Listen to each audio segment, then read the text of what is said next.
السلام عليكم ورحمة الله وبركاته.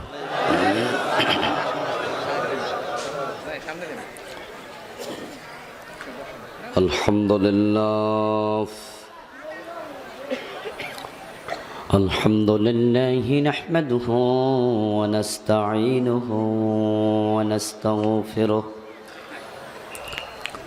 ونعوذ بالله من شرور أنفسنا ومن سيئات أعمالنا من يهد الله فلا مضل له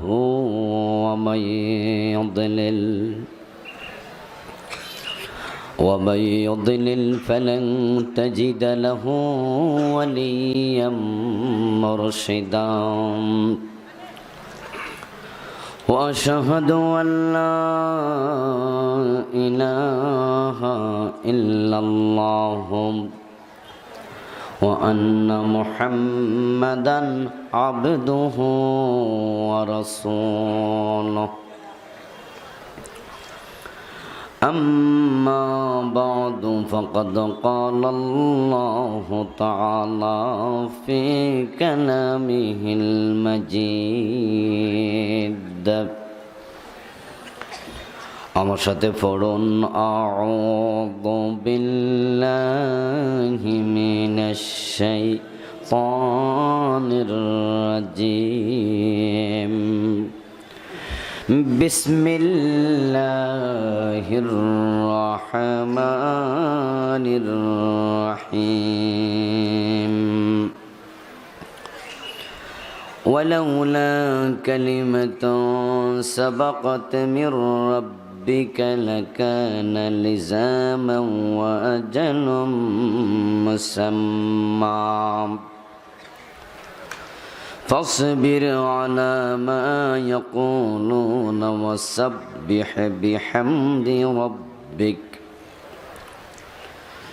وسبح بحمد ربك قبل طلوع الشمس وقبل غروبها ومن آناء الليل فسبح وأطراف النهار لعلك ترضى ولا تمدن عينيك إلى ما متعنا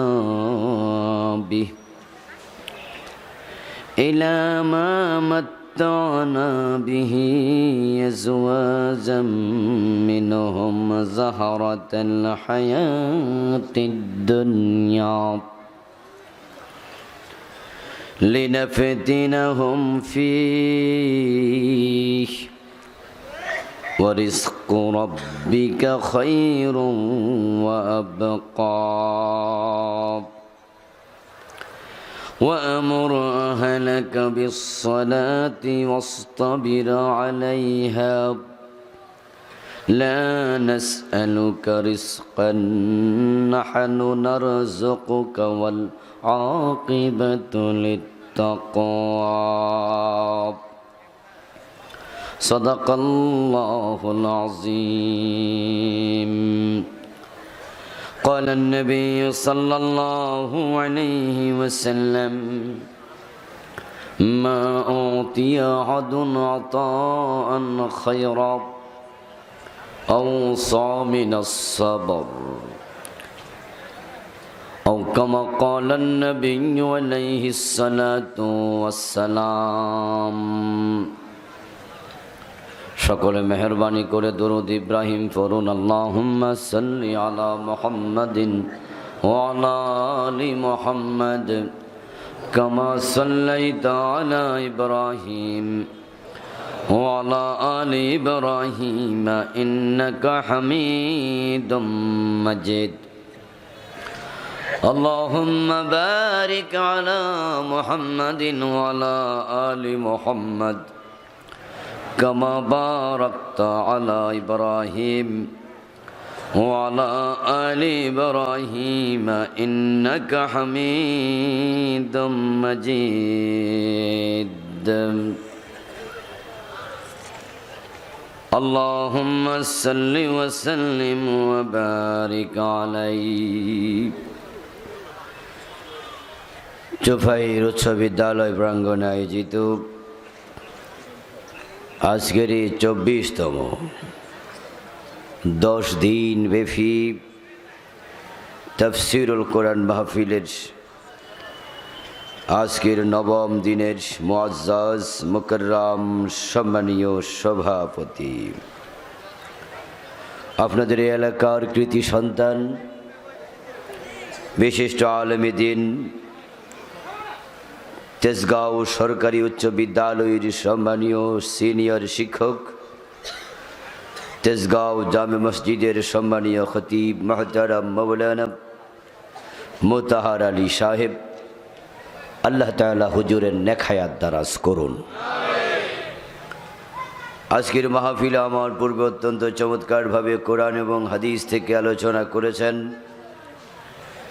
বিশিষ্ট মুফাসসির কোরআন মুহতারাম মাওলানা ওমর ফারুক মুজাহিদি সাহেব, মুহতারাম মাওলানা জুবায়ের আহমদ মুহাজিরি সাহেব সহ উপস্থিত অন্যান্য সম্মানীয় উলামায়ে কেরাম, ইসলাম প্রিয় তাওহীদি জনতা, পর্দার অন্তরালের সতী সাধবী মা ও বোনেরা, আপনারা কেমন আছেন? আলহামদুলিল্লাহ ভালো আছি। আল্লাহ আমাদের সকলকে ভালো রাখুন, সুস্থ রাখুন, ঈমানের সাথে রাখুন, বলুন আমিন। তো যারা বসে আছেন তারা তো ভালো থাকবেনই, বসার জায়গা পাইছেন, পা ছড়াইয়া দিছেন, আবার জুতাও রাখছেন পাশে, এরপরে সামনে এক বিগত, ডান পাশে এক বিগত, বাম পাশে 4 আঙ্গুল ফাঁকা রাখছেন। আর যারা দাঁড়ায় আছে হেরা কেমন আছে? ওরা কি আপনাদের মতো ভালো আছে? দাঁড়ায় দাঁড়ায় আসলে কি 1.5-2 ঘন্টা তাফসীর শোনা সহজ? একটু কঠিন। আপনারা যদি এই জুতা টুতে একটু ঘুষাইয়া ফাঁকা জায়গায় একটু ফিল আপ করতেন, তাহলে আপনার ক্ষতি না হলেও আরেকজন মুসলমানের কিছু উপকার হতো। হাদিস হলো, ইন্নাল্লাহা ফি আউনিল আবদি মা দামাল আবদু ফি আউনি আখি। বান্দা যখন তার ভাইয়ের উপকার শুরু করে, আল্লাহ তার উপকার শুরু করে। কোরআনে আছে, যখন তোমাদের বলা হয় প্রশস্ত করে দাও, জায়গা দাও, তোমরা যদি জায়গা দাও অন্যকে, আল্লাহ জান্নাতে তোমাকে জায়গা দেবেন। সুবহানাল্লাহ। এই ফজিলতটা নেওয়া দরকার আছে না নাই? এখন ওই ভাইয়েরা দেখেন, ওনারা কি উড়াল দিয়ে আসতে পারবে মাঝখানে? আপনারা সামনে এবং একটু একটু ডান, এদিকে আমার ডানে একটু মেহরবানি করে একটু নড়ে চড়ে বসুন প্লিজ। একটু জিকিরের সাথে লা ইলাহা ইল্লাল্লাহ, সবাই সবাই নড়বেন। আর আপনারা যারা ওয়াজ শুনতে আসছেন, চান্স কাজে লাগান, সুযোগ জীবনে বারবার আসে না, এই সুযোগ এখনই কাজে লাগান। জিকির করুন লা ইলাহা ইল্লাল্লাহ, লা ইলাহা ইল্লাল্লাহ, লা ইলাহা ইল্লাল্লাহ।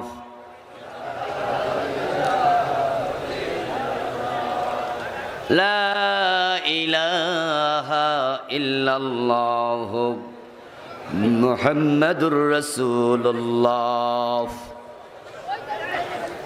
আল্লাহ তাআলার পবিত্র দরবারে হাজারো কোটি শুকরিয়া জ্ঞাপন করছি, যে মহান মনিব অত্যন্ত মেহেরবানি করে কোরআনের এই মাহফিলে আমাদেরকে হাজির হওয়ার তৌফিক দিলেন, আমাদেরকে সুস্থতা দিলেন, নিরাপদে রাখলেন। পৃথিবীতে এমন অনেক মুসলিম দেশ আছে, অথবা অমুসলিম দেশের এমন অনেক মুসলমান আছে, যারা একসাথে বসে কোরআনের কথা শোনার কোনো পরিবেশ নাই। কাশ্মীরে মুসলমান, ঘর থেকে বের হতে পারছে না, তাদের বিদ্যুৎ সংযোগ cancel, gas line cut off, মোবাইলের নেটওয়ার্ক নাই, কারফিউ চলছে, 1.5-2 মাস হয়ে গেল, ঘর থেকে বের হওয়ার কোনো পরিবেশ নাই। সিরিয়া তেল সমৃদ্ধ ইসলামী রাষ্ট্র, মুসলিম রাষ্ট্র, আজকে সেটা হয়ে গেছে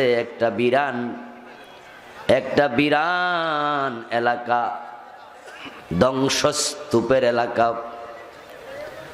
সিরিয়া ইয়ামানের মানুষগুলো আমি গত হজেও দেখেছি মক্কার রাস্তায় ভিক্ষা করছে। এইভাবে পৃথিবীর কত জায়গার মুসলমান কত বিপদে আছে। মায়ানমারের মুসলমানেরা জান নিয়া কোন রকমে ফালাইয়া বাংলাদেশে এখন উদ্বাস্তু 10 লাখেরও বেশি। আল্লাহ কি চাইলে এমন বিপদে আমাদেরকেও ফালানোর ক্ষমতা আল্লাহর আছে না নাই?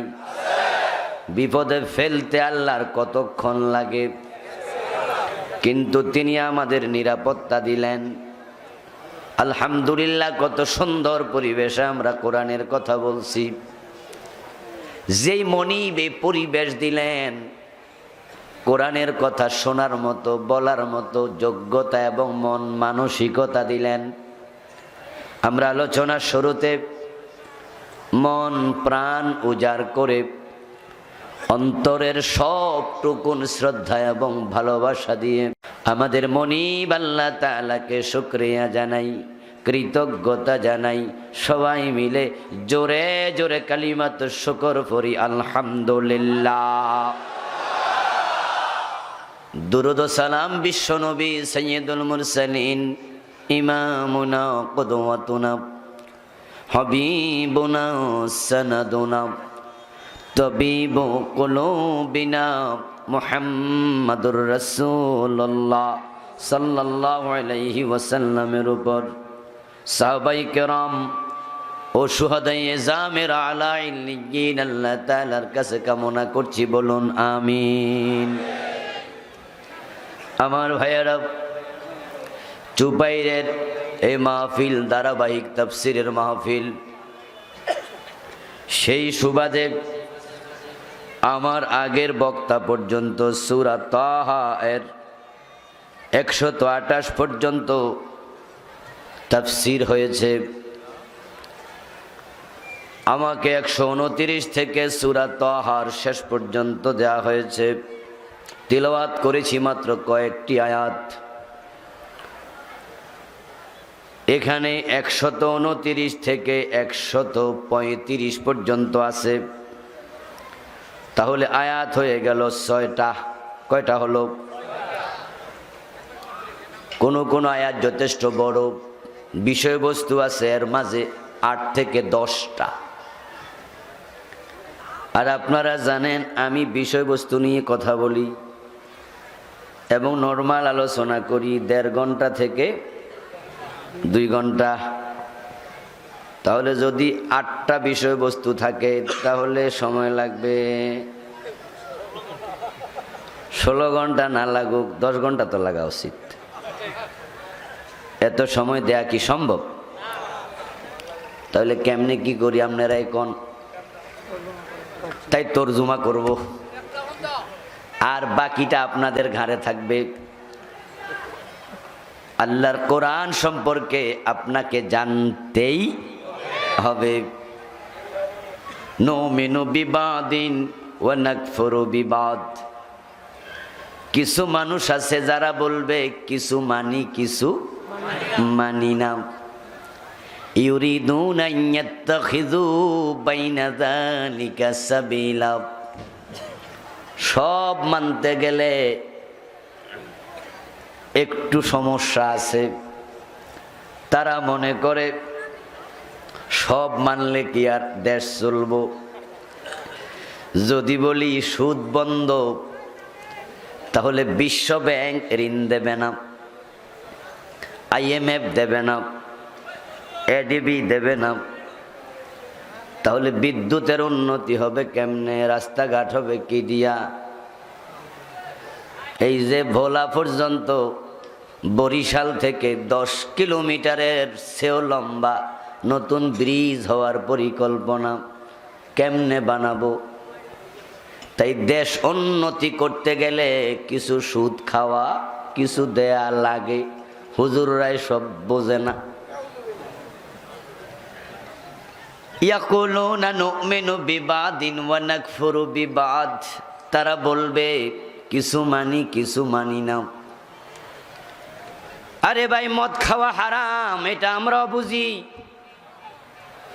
কিন্তু আমেরিকা থেকে যখন মেহমানরা আসে হেরারে কিছু খাওয়ান লাগবো না? এরা তো বিধর্মী মেহমান। 5 স্টার হোটেলে কিছু মদ থাকুক, সব ওয়াজ মানা যায় না।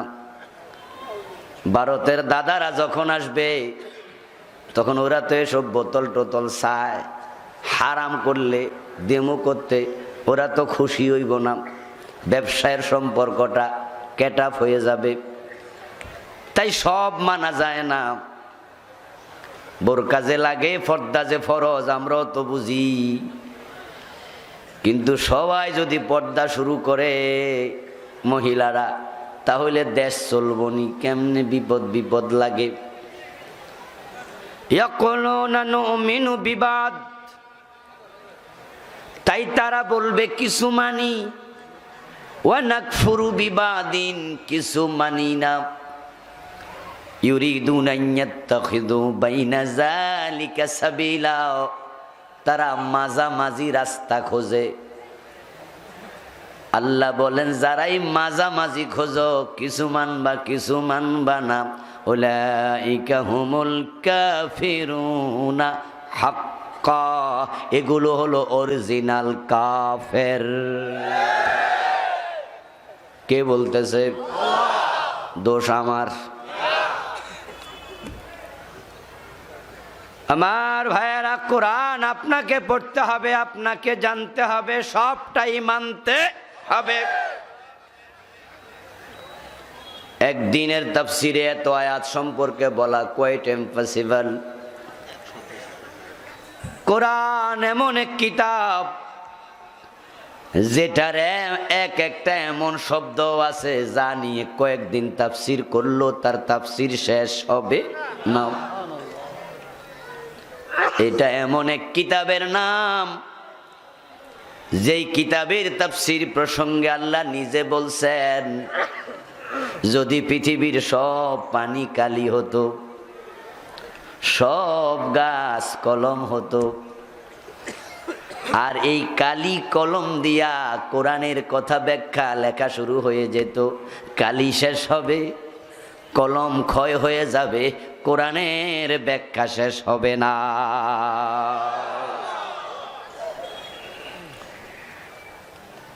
লাউ কানা মিদাদান লিকালিমাতি রাব্বি লানাফিদাল বাহরু ক্বাবলা আন, পড়েন না আমার সাথে, ক্বাবলা আন তানফাদা কালিমাতু রাব্বি ওয়ালাউ জিনা বিমিসলিহি মাদাদা। আওয়াজ দিয়ে বলেন সুবহানাল্লাহ। লাউ কানাল বাহরু মিদাদা, যদি সমুদ্র সব পানি হয়ে যেত কালি। কে বলতেছে? লাউ আন্নামা ফিল আরদি মিন শাজারাতিন আকলাম ওয়াল বাহরু ইয়ামুদ্দুহু মিন বাদিহি সাবআতু আবহুর মা নাফিদাত কালিমাতুল্লাহ। সুবহানাল্লাহ। আল্লাহ তাআলা বলছেন, পৃথিবীর সব গাছ যদি কলম হতো, পৃথিবীতে যত সাগর আছে, মহাসাগর আছে, সাগরের সব পানি যদি 7 গুণ করা হতো। কয় গুণ?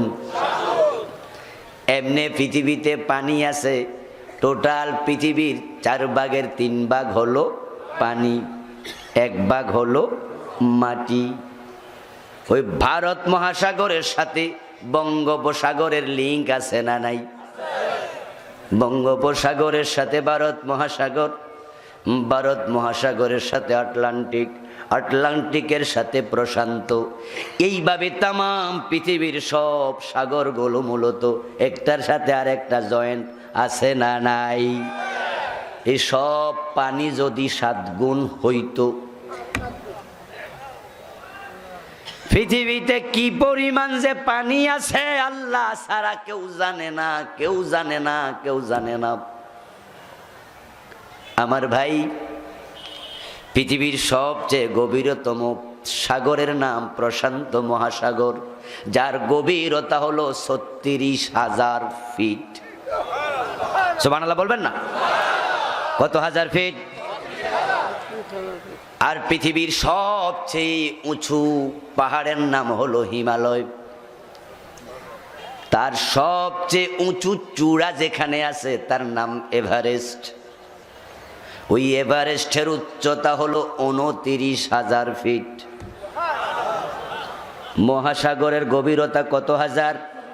36,000 ফিট। এভারেস্টের উচ্চতা কত হাজার? 29,000 ফিট। পুরাটা হিমালয়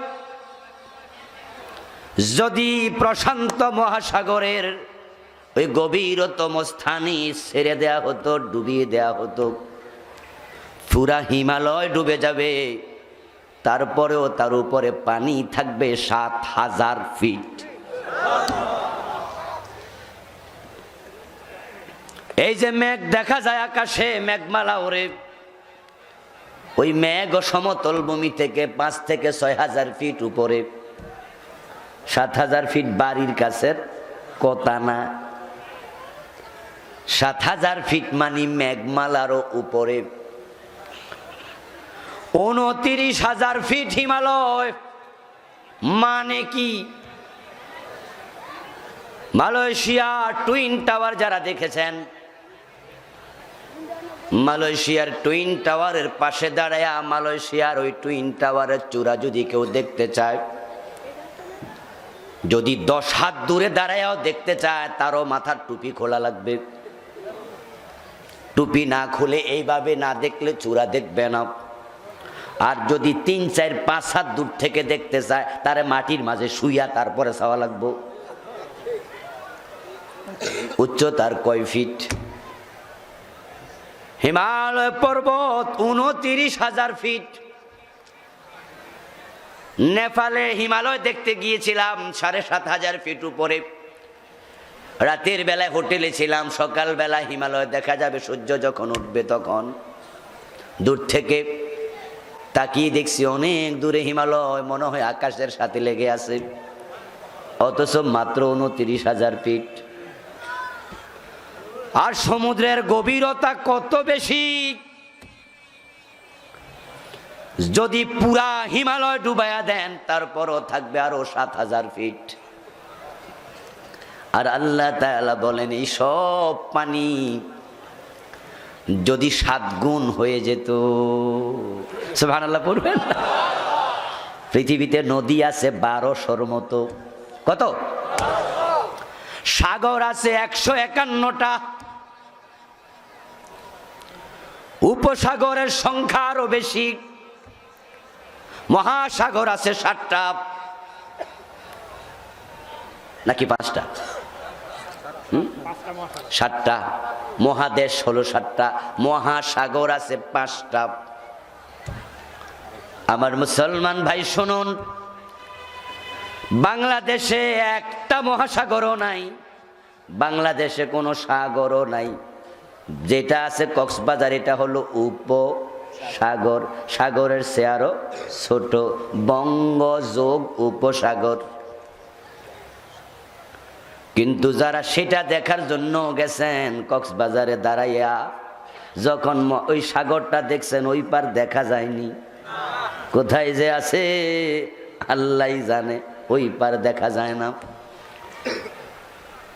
শ্রীলঙ্কার কলম্বোতে অ্যাডামস পিক দেখার জন্য গিয়েছিলাম আরো কয়েক বছর আগে।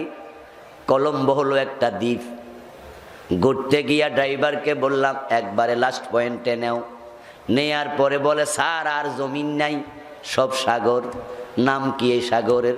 বাম ইশারা দিয়ে কয় এটা হচ্ছে ইন্ডিয়ান ওশান, ভারত মহাসাগর।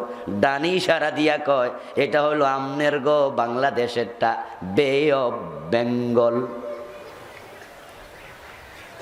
অবাক হয়ে জিজ্ঞাসা করলাম তোমাদের শ্রীলঙ্কা আমাদের বঙ্গোপসাগর এসে গেছে? কয় জি, এখান থেকে নৌকা ওঠেন ডাইরেক্ট চিটাং। আপনি ভাবছেন বঙ্গোপসাগর বাংলাদেশের, বিস্তৃতি শ্রীলঙ্কা পর্যন্ত, এর সাথে ভারত মহাসাগরের লিঙ্ক, প্রশান্ত আটলান্টিক সব।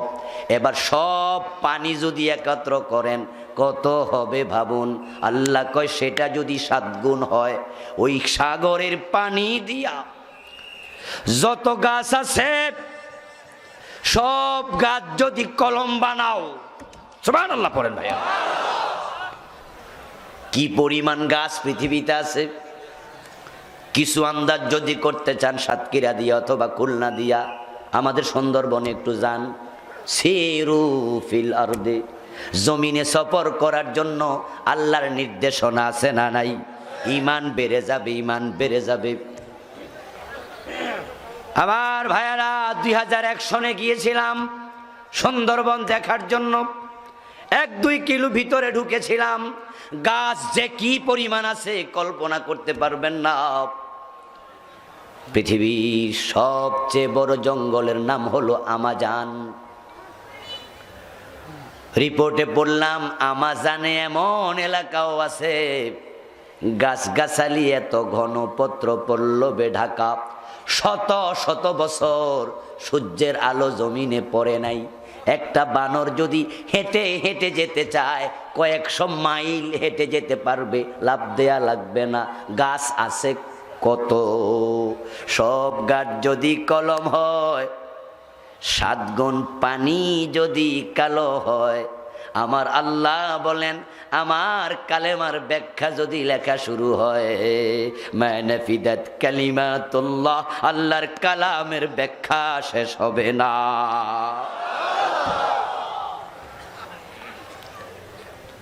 তাই তো পৃথিবীর যত বড় বড় মুহাদ্দিস মুফাসসির পৃথিবীতে এসেছেন, তাফসীরে কবীরের মতো বড় তাফসীরওয়ালা, তাফসীরে কাশফ প্রণেতা আলিফ লাম মিম শব্দের তাফসীর করেছেন 2.25 পৃষ্ঠা। অথচ কথা ছিল আলিফ লাম মিমের কোনো তাফসীর নাই। ওলামায়ে কেরাম এখানে আছেন, ওই আলিফ লাম মিম ইয়াসিন যেই সূরা আজকে আমি তাফসীর করছি, তাহা, এগুলোকে বলে হুরুফে মুকাত্তাআত মিন আয়াতিল মুতাশাবিহাত। তাফসীরে জালালাইন খোলেন, ব্যাখ্যা পাবেন 3 শব্দ, আল্লাহু আলামু বিমুরাদিহি বিহ। উনি কয় এর ব্যাখ্যা আমি কিচ্ছু জানি না, আল্লাহই ভালো জানে, যেটার কোনো ব্যাখ্যা নাই। তাফসীরে কাশফ প্রণেতা বাইজাবি খুলুন, আমার বন্ধু তাফসীরে বাইজাবি প্রণেতাও 2 পৃষ্ঠা লিখছে, নাই তাও এতটুকু। আর যেটার তাফসীর হয় সেটা কতটুকু।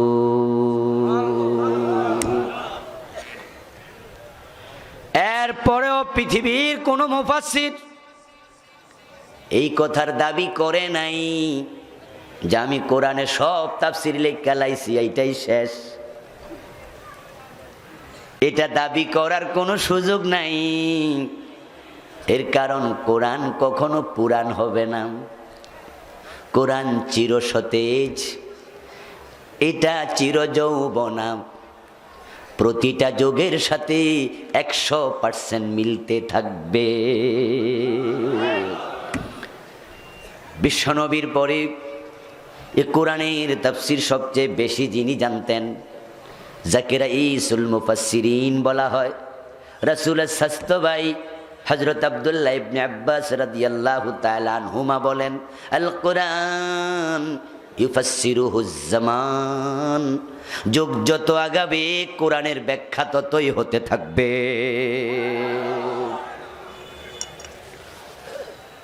মৌলিক মাসাইল যেগুলো শরীয়তের সাথে সম্পৃক্ত, যেমন নামাজ 5 ওয়াক্ত ফরজ, এটা কখনো 6 ওয়াক্ত কথা বলেন হবে। রোজা বছরে কয় মাস ফরজ? কখনো 1.5 মাস হবে। এটার ব্যাখ্যার নাই, এটা শেষ। কিন্তু কোরআনের সব আয়াত কি শরীয়তের মাসালা? ইতিহাসের আয়াত আছে না নাই? কথা বলেন না কেন? বা সাহিত্যের আয়াত আছে না নাই? ভূগোলের আয়াত আছে না নাই? বিজ্ঞানের আয়াত মোটেও নাই। বরং এটা তো বিজ্ঞানের উৎস।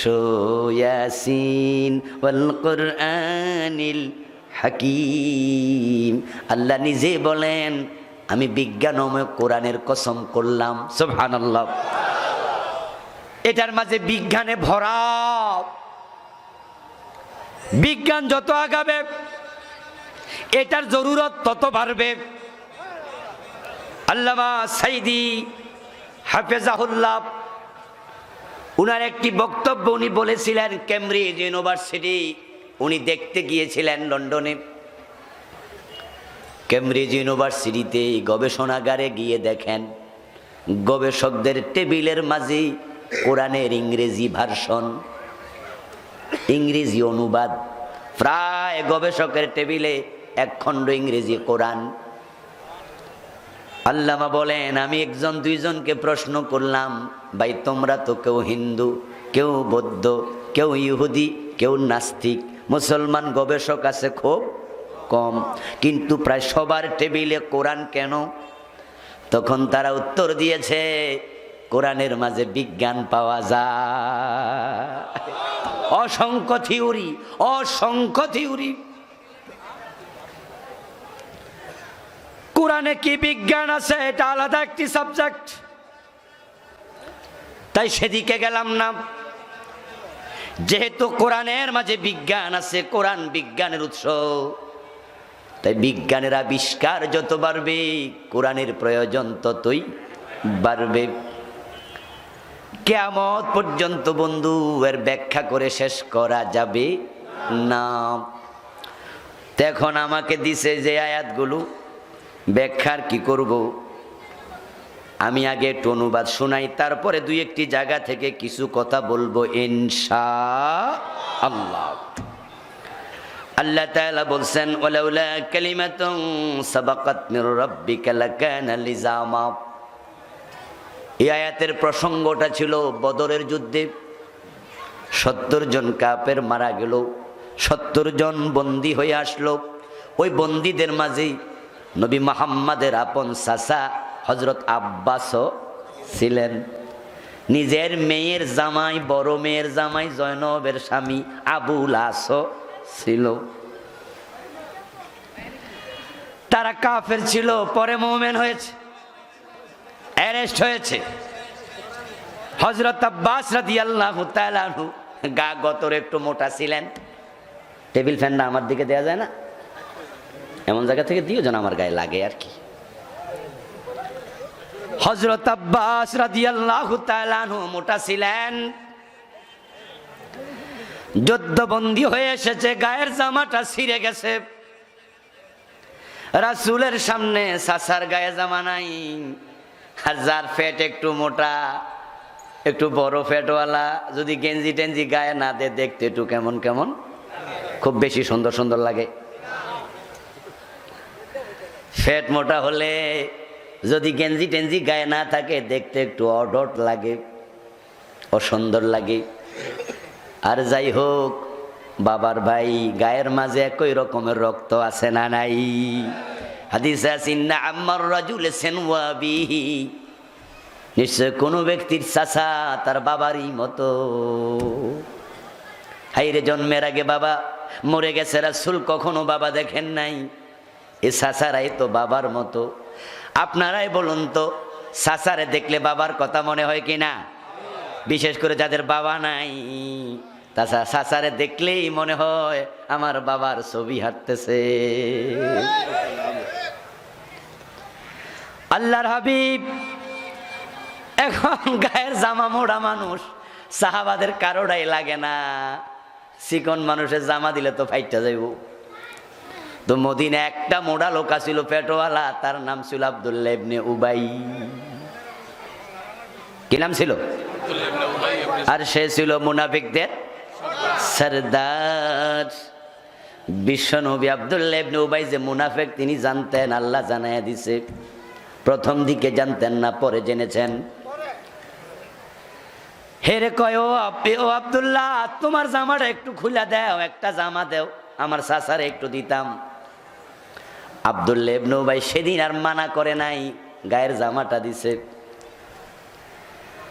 আব্দুল্লাহ ইবনে উবাই যখন মারা যায়, তার ছেলেও রাসূলের কাছে একটা জামা চাইছিল। সহিহ বুখারীতে কিতাবুত তাফসীর পড়বেন, সূরা তাওবার পাবেন। আব্দুল্লাহ ইবনে উবাইর ছেলে বলেছে, হুজুর, আমার বাবার তো আমল ভালো নয়, কবরে শোয়াইলে তো মারামারি শুরু হইয়া যাইব। তা আপনার গায়ের জামাটা যদি দিতেন, তাহলে আপনার জামাটা পেঁচাইয়া কবরে রাখতাম। হতে পারে আপনার জামার ওসিলায় আমার বাবার কবর আযাব বন্ধ হতেও পারে। বিশ্বনবী মোক্ষম সুযোগ পাইয়া গেলেন, কারণ চাচারে হাওলাত লইয়া দিছিলেন, একটা ছোট্ট ঋণ আছে না নাই? তাই মুনাফিকে ঋণ রাখবো কেন, সাথে সাথে খুলে দিয়ে দিচ্ছেন। সুবহানাল্লাহ।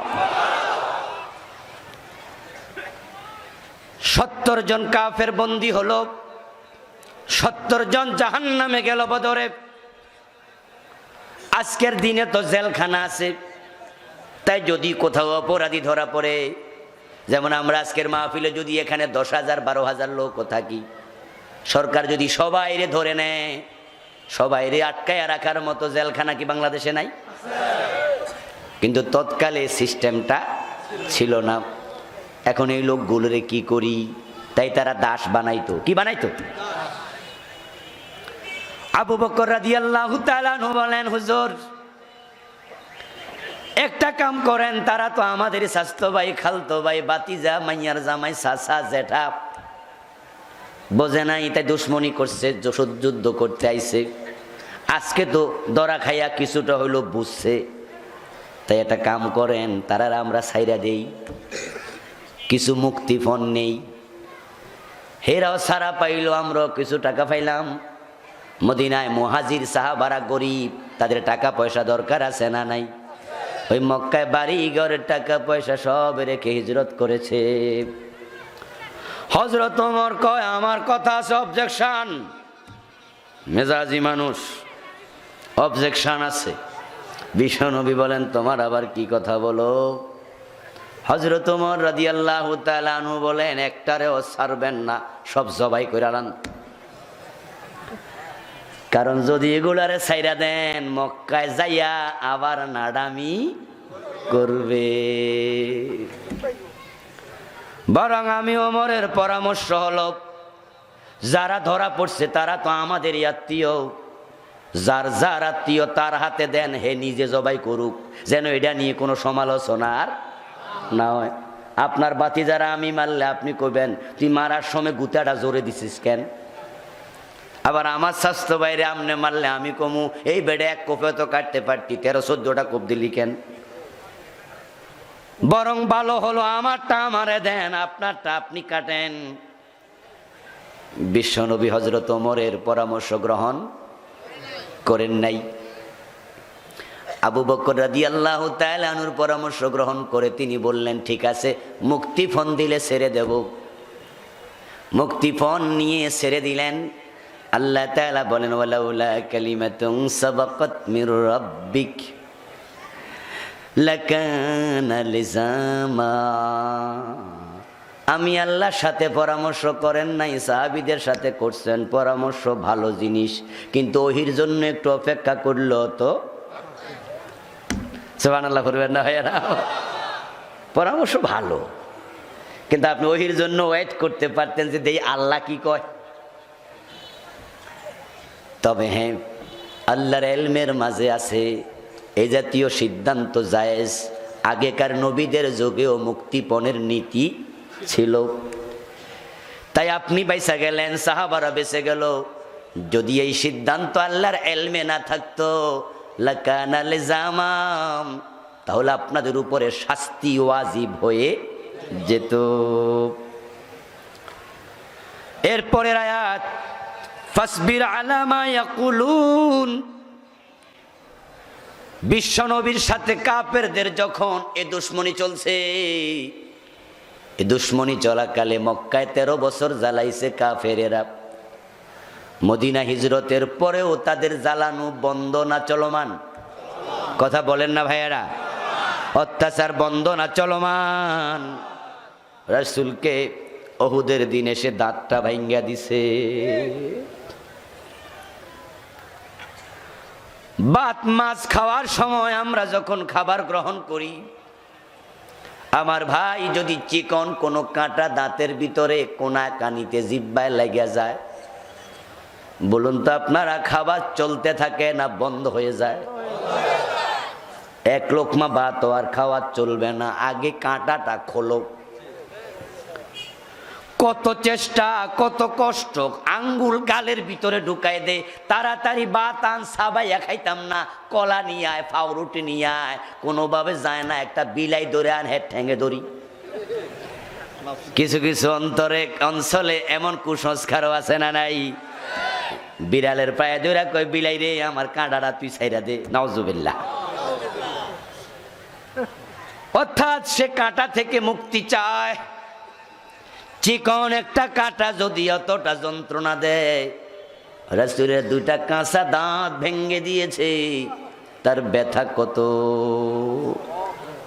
এই যে কষ্ট চলছে, আল্লাহ তাআলা রাসূলকে বলেন ফাসবির, ও আমার নবী আপনি ধৈর্য ধরেন। সুবহানাল্লাহ।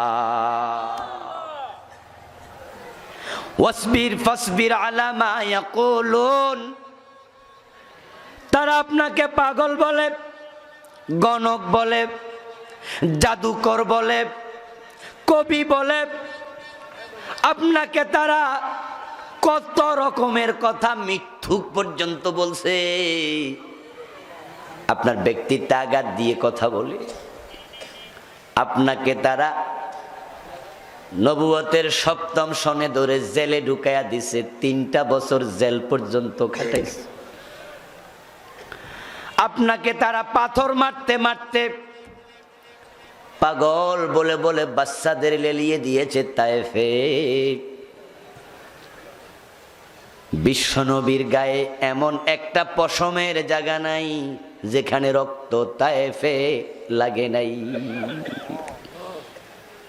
জান বাঁচানোর জন্য কোন রকম একটি বাগানের ভিতরে ঢুকলেন, বাচ্চাগুলো চলে গেল পাথর মারা বন্ধ করে।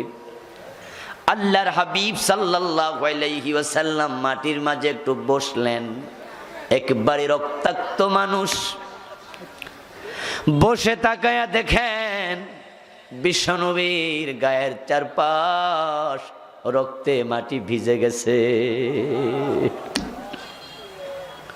কোন কোন মুআররিখ লিখেন, আল্লাহর হাবিব রক্ত তুলে গায়ের মাঝে মাখতেছেন, মনে মনে ভাবছেন নবীর রক্ত যেই জমিনে আল্লাহর গজব এসে যেতে পারে। মালাকুল জাবাল, পাহাড়ের দায়িত্বে নিয়োজিত ফেরেশতা এসে বলে, হে আল্লাহর রাসূল আমাকে অনুমতি দিন, আমি তায়েফের পাহাড়গুলো জড়ো করি। সৌদি আরবের তায়েফ অঞ্চলে যারা গেছেন, চাকরি বাকরি করছেন, বেড়াইতেও গেছেন, এই রোজার আগের রোজা আমি 2টা মাহফিল করতে গেছি। ওই তায়েফ আপনারা দেখেছেন, হাজার হাজার পাহাড়।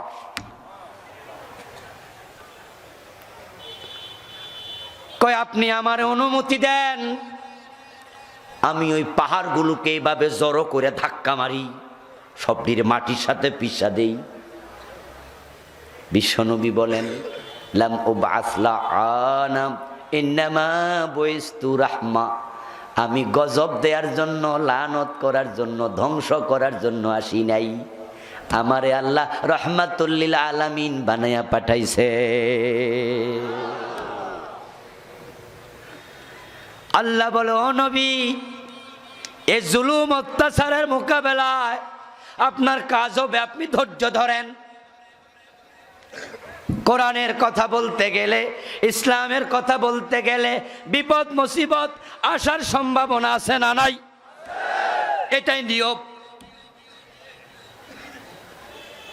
ফাসবির কামা সাবারা উলুল আজমি মিনার রাসূল। আল্লাহ কোরআনের আরেক জায়গায় বলেন, ও নবী, এ ধৈর্য আপনি একাই ধরেন নাই, আপনার আগে যে বড় বড় নবী রাসূলরা আসছে, এ জাতীয় ঘটনা তাদের জীবনেও এসেছিল, তারাও ধৈর্য ধারণ করেছে। আপনি মনে করবেন না যে আপনি একা। আপনার উপরে এরকম অত্যাচার করছে, দাঁত ভেঙ্গে দেয়, মাথায় হেলমেট ঢুকে রাসূল বেহুশ হলেন উহুদে, 3 ঘন্টা বেহুশ ছিলেন। রক্তাক্ত বেহুশ নবীকে আবু বকর ওমর রাদিয়াল্লাহু তাআলা আনহুমা কাঁধের মাঝে তুলে উহুদ পাহাড়ে গিয়া পানি ঢেলে চিকিৎসা করে হুঁশ ফিরাইছে। আপনার বন্দি দশায় খাবার পানিও বন্ধ করে দিয়েছে। খাবারের অভাবে শিয়াবে আবি তালেবে রাসূল পরিবার গাছের ছাল বাকল লতা পাতা খেয়েছে, পায়খানা ছাগলের পায়খানার মতো হয়ে গেছে, মহিলাদের বুকের দুধ শুকায়া গেছে। রাতের বেলায় বাচ্চাদের চিৎকারে আকাশ বাড়ি হয়ে যেত। ও নবী, আপনি ভাববেন না আপনি একা, আমি বুঝি এসব দেখি না। ওয়াসবির লিহুকমি রব্বিকা ফাইন্নাকা বিআয়ুনিনা। আপনি ধৈর্য ধরুন, এটা আপনার রবের আদেশ, আপনি আমার চোখের সামনেই আছেন। সুবহানাল্লাহ পড়বেন না ভাইরা? কামা সাবারা উলুল আজমি মিনার রাসূল। এই কাজ করতে গেলে এমনই হয়, এটাই নিয়ম। এই কাজ করতে গিয়ে ইব্রাহিম নবীরে আগুনে পড়া লাগছে। এই কাজ করতে গিয়ে ইউনূস নবীকে মাছের পেটে ঢোকা লাগছে। এই কাজ করতে গিয়ে জাকারিয়া আলাইহিস সালাম 2 টুকরা হওয়া লেগেছে।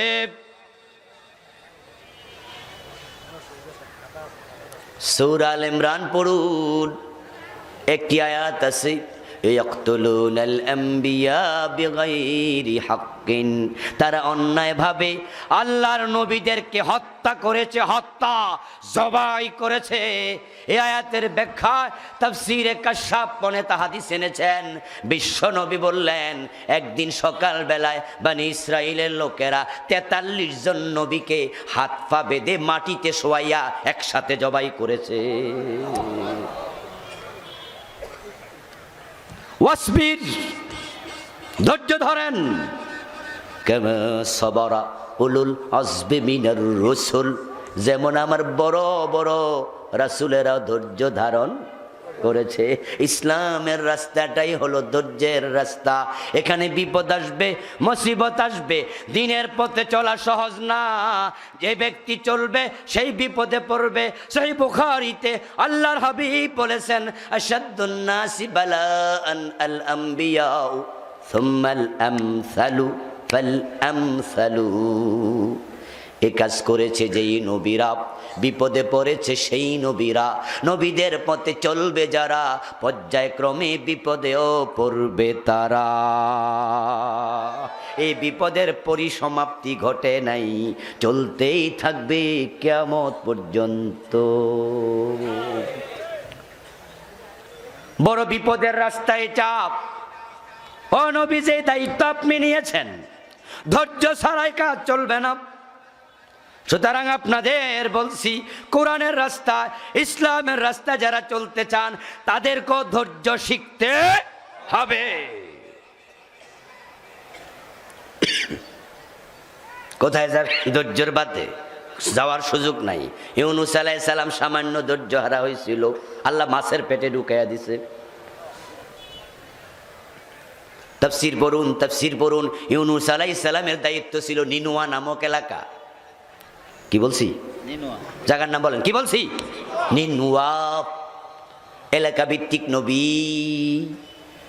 মাদায়ানের জন্য নবী হযরত শুআয়ব। লূত আলাইহিস সালামের উম্মতের জন্য লূত। সামুদ জাতির জন্য হযরত সালেহ, আদ জাতির জন্য হযরত হুদ। এইভাবে এলাকা ভিত্তিক, কওম ভিত্তিক, গোত্র ভিত্তিক নবী, যার দায়িত্ব যেখানে কাজ করবে সেখানে। আজকে রাতের বেলা এখানে আমার মাহফিল, ঠিক না? আমি যত বড় বক্তা হই, যদি এই মাহফিলে না আইসা আমি পাশের গ্রামে এক মাহফিল আছে ওখানে যাইয়া কইতাম মাইকটা আমারে দেন, হেরা আমারে দেখে বিব্রত হইতো, কইতো হুজুর আমনেরে তো খুঁজে পাওয়া যায় না, কিন্তু আজগা না, আজগা আরেক হুজুর এই আমনেরে ফামু জানলে তো আমরা এই হুজুরের দাওয়াত দিতাম না, আমনেরে পাই না খুঁজা, কিন্তু হুজুর আইহা না, তা আজগা সুযোগ। এ কথাটা সত্য কি না? সত্য কথা। আপনি এই যে সুপাইর স্কুল না, এটা এই স্কুলে আসবে হঠাৎ করে টিউনু সাহেব, আসার পরে দেখে হেডমাস্টার সাহেব নাই। জিজ্ঞাসা করলো হেড স্যার কোথায়? যিনি সহকারী হেডমাস্টার উনি কয় জানি না। এই টিচাররা আপনারা সবাই আসেন, বসেন, মিটিংয়ে বসলাম। হেড স্যার কোথায়? উনি কেউ কয় জানি না, স্যার তো আসে নাই, মোবাইল নাম্বার দেন। মোবাইল দিল। টিউনু সাহেব কয় হেড স্যার আপনি কই? উনি কয় আমি তো একটু খেতে আইছিলাম, কিছু বদলা মনি আছে, ওরা রোয়া লাগাইতেছে, আমি দেখতে আইছি। টিউনু সাহেব খুশি হইব? ওনার সিগনেচারের জায়গায় লাল কালির সম্ভাবনা আছে না নাই? এই মুহূর্তে আপনার দায়িত্ব খেতে রাইলে না, আপনার দায়িত্বটা স্কুলে। ইউনূস আলাইহিস সালামের দায়িত্ব নিনওয়াব, উনি মানুষকে দিনের দাওয়াত দিচ্ছিলেন, মানুষগুলো অবাধ্যতা করছিল, বেয়াদবি করেছে, মানুষ আপনজন চিনে না। মক্কার মানুষগুলো বিশ্ব নবীরে চিনল না, ঠিক না? ঠিক, তারাইয়া দিল। যাকে আমরা পাইলে পায়ে চুমু দিতাম, হাতে চুমু দিতাম, জড়াইয়া ধরতাম, কাঁধে তুলে নাচতাম। নিজের মাথার টুপিটা খুলে রাসূলের কপালের ঘাম মুছে দিতাম, হাতের রুমাল দিয়া পা মুছে দিতাম। কিন্তু ওই মক্কার লোকেরা বলেছে মুহাম্মদকে জীবিত পাইলে কাইটা ফেল, যদি পলায়া যায় ধৈরান, কল্লা আনতে পারলেও 100 লাল ওট পুরস্কার পাইবি। আল্লাহ আফসোস করে বলে ইয়া হাসরাতান আলাল ইবাদি মা ইয়াতিহিম মির রাসূলিন ইল্লা কানু বিহি ইস্তাহজিউন। আফসোস আমার বান্দাদের জন্য, যখনই নবী রাসূলরা গেছে তারা বেয়াদবি করেছে। হযরত ইউনূস আলাইহিস সালামের সাথে করল বেয়াদবি। ইউনূস আলাইহিস সালাম রেগে গেলেন, একটু রেগে গেলেন। রেগে গিয়ে বললেন তোরা গজবের জন্য প্রস্তুতি নে, 3 দিনের ভিতরে গজব আসবে। উনার মনে মনে একটা চিন্তা হলো, আমি বদদোয়া দিমু তাই তো আসবে, ফিরাইব কেডা? 3 দিনের ভিতরে গজবের জন্য রেডি হও। এই কথা বলে তিনি এলাকা থেকে চলে আসলেন নিজের ঘরে।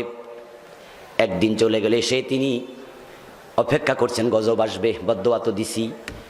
একদিন চলে গেছে কিন্তু গজবের কোনো কথা বলে না। হযরত নূহ নবীকে বদদোয়া দেয় নাই, রব্বি লা তাযার আলাল আরদি মিনাল কাফিরিনা দাইয়ারা।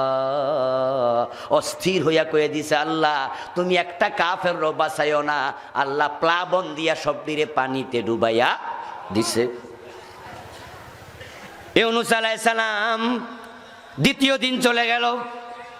কিরে গজব তো আইয়ে না, ঘটনা কি? তৃতীয় দিন সকাল বেলায় ওই এলাকার লোকেরা দেখছে আকাশটা কেমন কেমন লাল লাল দেখা যায়, অন্য দিনের আকাশের মতো আজকের আকাশ না। মনে হচ্ছে যেন আকাশ থেকে এই রক্ত পড়বে, আকাশ থেকে এই বিপদ আসতেছে। তারা ভয় পেয়ে গেছে। লোকজন কয় কিরে আকাশ এমন কেন? তখন যারা একটু বুদ্ধিমান তারা কয় বোঝো নাই ইউনূসের লগে কি করছো?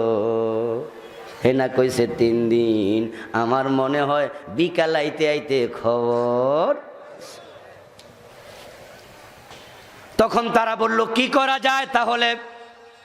পরামর্শ করে সিদ্ধান্ত নিল, একটা কাজ করো, বিকালের আগে ইউনুসের বাড়িতে চলো, আমরা সরি বলবো, তাওবা করব, ওর কথা মেনে নেব।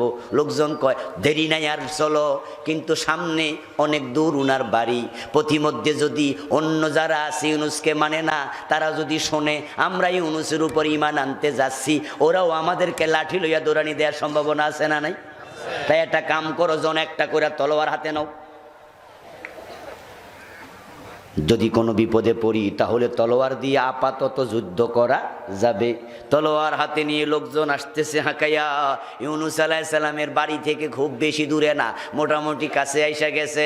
কোনো একজন মুসলমান হযরত ইউনুসকে ভালোবাসে, ওই লোকটা দৌড়াইয়া ইউনুস আলাইহিস সালামের বাড়িতে এসে রিপোর্ট করে, হুজুর ওই যে বদদোয়া দিছেন হেরা সবাই তলোয়ার লইয়া আইতাছে। ইউনুস আলাইহিস সালাম মনে মনে কয় লক্ষণ তো বেশি, কারণ আমি তো কইছি 3 দিন অপেক্ষা করো, এরা তো 3 দিনের মাথায় আইতাছে, এর মানে ওদের সিদ্ধান্ত এমনও তো হইতে পারে বেডা তুই আসলে নবী না, কবুল যেমন হইছে না মাইরি খা, এজন্য মনে আসতেছে। আল্লাহর ওহীর অপেক্ষা করেন নাই, জান বাঁচানোর জন্য বাড়ি থেকে বের হইয়া দৌড় মারছে, চলে যাব নিনোয়া থেকে পাশের এলাকায়। সামনে যাবে বিশাল সাগর, দেখে একটা লঞ্চ, মানুষ বোঝাই করা, তিনি উঠলেন সেই নৌকায়। পরের ঘটনা তো আপনারা জানেন, পরে আল্লাহ উনাকে যাইতে দেয় নাই। লঞ্চ সাগরে ডুবা যাওয়ার পরে এরকম কাঁপা শুরু করেছে। লোকজন বলল কি রে, জ্বর নাই, তুফান নাই, পার নাই, ঢেউ নাই, কাঁপে কেন, কাঁপে কেন? সেখানে ছিল কয়েকজন জ্যোতিষী, যাদের সাথে জিন শয়তানের সম্পর্ক ছিল। তারা বলল গনে টনে হতে পারে, হতে পারে, আমাদের অভিজ্ঞতা থেকে বলছি, এমন কোন ব্যক্তি নৌকায় উঠেছে যে ব্যক্তি দাস মনিবকে না বলে পালাচ্ছে, মনিবরে না বলে দাস পালাইলে গজব আসে, আমরা অতীত জানি, আমাদের জ্যোতিষ বিদ্যাও তাই বলে। এমন কোন দাস আছে, ওরে বলো, জিজ্ঞাসা করো, কে আছো মিয়া, মনিবরে না বইলা পালাচ্ছিলা, হাত তোলা দেও, তোমার কারণে আমরাও ডুববা যাব। ইউনুস নবীর মনে পড়ে গেছে, ওই দাস আমি ইউনুস, আমার মনিবের সাথে পরামর্শ করি নাই। আপনাদের কাছে একটা মাসালা জানতে চাই, উনার এরিয়া থেকে অন্য জায়গায় যদি উনি চলে যান, গুনাহ হওয়ার সম্ভাবনা আছে না নাই? টেউনু সাহেব এসে দেখে হেডমাস্টার স্কুলে নাই, আরেক জায়গায় বইয়া রইছে, লাল কালি পড়ে গেছে। এখন ইউনুস নবী যদি চলে যান, উনার নামের সামনে লাল কালির সম্ভাবনা আছে না নাই? কিন্তু নবীরা তো মাসুম, নবীরা কি, তাদের জীবনে লাল কালি নাই, কিন্তু চলে গেলে তো লাল কালি পড়ে যাবে। ওই নদীর ওই পাটটা এক এলাকা, এই পাটটা আর এক এলাকা। এখন দুই এলাকার মাঝখানের যে সীমানাম, ওই সীমানা পার হওয়ার আগেই উনাকে নৌকা থেকে ফেলে দেয়া হলো, উনি পড়ে গেলেন, কিন্তু কবিরা গুনাহ থেকে আল্লাহ বাঁচাইয়া দিলেন। এখনো সীমা অতিক্রম হয় নেই। একটা মাছ গিলে নিল, 40 দিন তার পেটে ছিলেন, তারপরে আবার মুক্তি পেয়েছেন, এমন ঘটনা কোরআনে আছে না নাই? হযরত ইউনুস আলাইহিস সালামের ব্যাপারে আল্লাহ বিশ্ব নবীকে কথা বলছে, ওয়ালা তাকুন কাসাহিবিল হুত। সুবহানাল্লাহ, পড়েন সুবহানাল্লাহ। ওয়ালা তাকুন কাসাহিবিল হুত। ও নবী মুহাম্মদ, ওই মাছওয়ালা নবীর মতো ধৈর্যহারা হইও না। আল্লাহ দিনের পথে চলা বন্ধু সহজ না রে, সহজ না। এই পথে চলতে গেলে বিশ্ব নবীর দাঁত থাকে না, এই পথে চলতে গেলে আমির হামজার কলিজা থাকে না, এই পথে চলতে গিয়া ইমাম হুসাইনের কল্লা থাকে না, এই পথে চলতে গেলে তোমাকেও জেলের কাঠগড়িতে যেতে হবে। ওই জেলের কাষ্টে তোমাকেও, ইন্নালিল্লাহ, ওই জেলের কাষ্টে তোমাকেও বন্ধু যেতে হবে। এমনও হতে পারে তোমাকে ফায়ারিং স্কোয়াডে গুলি করা হবে।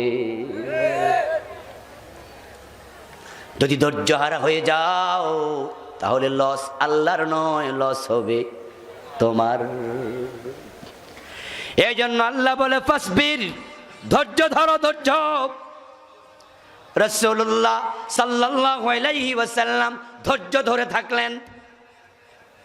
আল্লাহ পাক রব্বুল আলামিন কোরআন মাজিদে বলছেন ফাইন্নাকা বিআয়ুনিনা, আপনি আমার চোখের সামনে।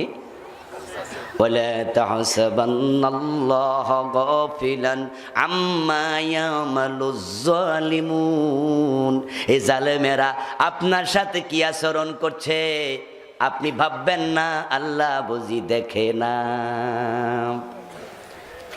ইন্না রাব্বাকা লাবিল মিরসাদ, আল্লাহ ঘাটিতে বসে ওয়েটিং এ আছে, ফলানোর জায়গা নাই। কোথায় যাইবা, কোথায় যাইবা? হযরত মূসা নবীকে মেরে ফেলতে চেয়েছিল ফেরাউন, মূসাকে মারতে পারেনি, ফেরাউন ডুবছে। ইব্রাহিম নবীকে মারতে চেয়েছিল নমরুদ, ইব্রাহিম মরেনি, নমরুদ জুতার বাড়ি খাইয়া মরছে। বিশ্ব নবীকে মারতে চেয়েছিল আবু জেহেল, বিশ্ব নবীকে মারতে পারিনি, আবু জেহেল মরেছে। ঠিক যদি ধৈর্য ধরে কোরআনের পথে আমরা থাকতে পারি, আমাদেরকে হেয় করবে, শেষ করবে এমন ক্ষমতা দুনিয়ার কারো নাই। আমার মুসলমান ভাইয়েরা, ধৈর্য এক নেয়ামতের নাম। কিসের নাম? আল্লাহর হাবিব বলেন মা উতিয়া হাদুন আতাআন খায়রা আওসা মিনাস সাবর, আল্লাহ ধৈর্যের মতো নিয়ামত আর কাউকে দেন নাই। যার ধৈর্য যত বেশি আল্লাহ তার কাছে তত বেশি। ইন্নাল্লাহা মা'আস সাবিরিন, আল্লাহ হলেন সব ধৈর্যশীলের সঙ্গী। কিন্তু বড় পরিতাপ, বাংলাদেশের লোকদের ধৈর্য হলো সবচেয়ে কম। আমি এটা জানি না এটা মাটির প্রভাব কিনা, হতেও পারে। এত অস্থির লোক কেউ নাই। রাস্তায় যানজট দেখেন না, মাঝে মাঝে লাগে 3 কিলো যানজট পার হয়ে আইসা দেখি কিছু হয় নাই, শুধু কার আগে কে যাইব এটা লাইগা রাস্তা বন্ধ করে এবার ঘুমায়। ধৈর্য এত কম, এই ধৈর্য কমের কারণে স্বামী স্ত্রী তালাক হয় বেশি, ঠিক না ঠিক? ধৈর্যের কারণে ঝামেলা লেগে গেল। প্রতি মাসেই 2-10টা তালাকের ফতুয়া দেয়া লাগে। মোবাইল পাই। আমার বন্ধু, ধৈর্য যদি থাকতো তালাক হতো না। এবং যারা তালাক দেয় 3-এর কম কেউ দেয় না। বউ তালাক পাইব কয়টা? কথা কয় না, কয়টা পাইব? 3টা। দেয়ার সময় কম দিল 3টা দেয়, কেউ কেউ 4-5টা 10টাও দেয়, মানা যে করে হেরেও দেয়। কথা বোঝেন? বউরে তালাক দিচ্ছে, সামনে খাড়ায় আছে খালাম্মা অথবা স্বাস্থ্য বোন অথবা বড় ভাইয়ের বউ, কয় তুই কি করলি? তোমারেও তালাক। রাগের ঠেলায় তালাক দেয়। অথচ বন্ধু, তালাক হলো এমন এক কাজ যেটা অপারেশনের রোগীর মতো, চাইলেই অপারেশন চলে না। এটা হচ্ছে সর্বশেষ পন্থা, ঠিক না? তালাক আবগাদুল মুবাহাত, তালাক হলো সব হালালের মাঝে সবচেয়ে নিকৃষ্ট হালাল। ধৈর্যের চ্যুতির কারণে মারামারি, হানাহানি। আল্লাহর হাবিব সাল্লাল্লাহু আলাইহি ওয়াসাল্লাম বলছেন আস-সাবরু ইনদা সাদমাতিল উলা, তুমি যখনই বিপদগ্রস্ত হবে, আঘাতপ্রাপ্ত হবে, তখনও তুমি ধৈর্য ধরবা। এই পৃথিবীতে যত বিপদ আছে সব বিপদের মাঝেই সবচেয়ে জঘন্য বিপদের নাম হলো বাবার কানে সন্তানের মৃত্যুর খবর। সন্তানের লাশের মতো ওজন আর কোনো জিনিস নাই। কোন বাবারে যদি কয় ওই পাহাড়টা কান্দে লইয়া খাড়াই থাকবা, অথবা তোমার সন্তানের লাশ কান্দে নিবা, বাবার কাছে সন্তানের লাশটা বেশি কষ্টকর মনে হবে। সন্তানের জন্য মানুষ বাড়িঘর বেচা পর্যন্ত চিকিৎসা করে, এমনও আছে না নাই? রিক্সা চালাইছে, ফেডেল চাপে, মনে মনে বড় শখ, একটা ইঞ্জিনওয়ালা রিক্সা যদি কিনতাম।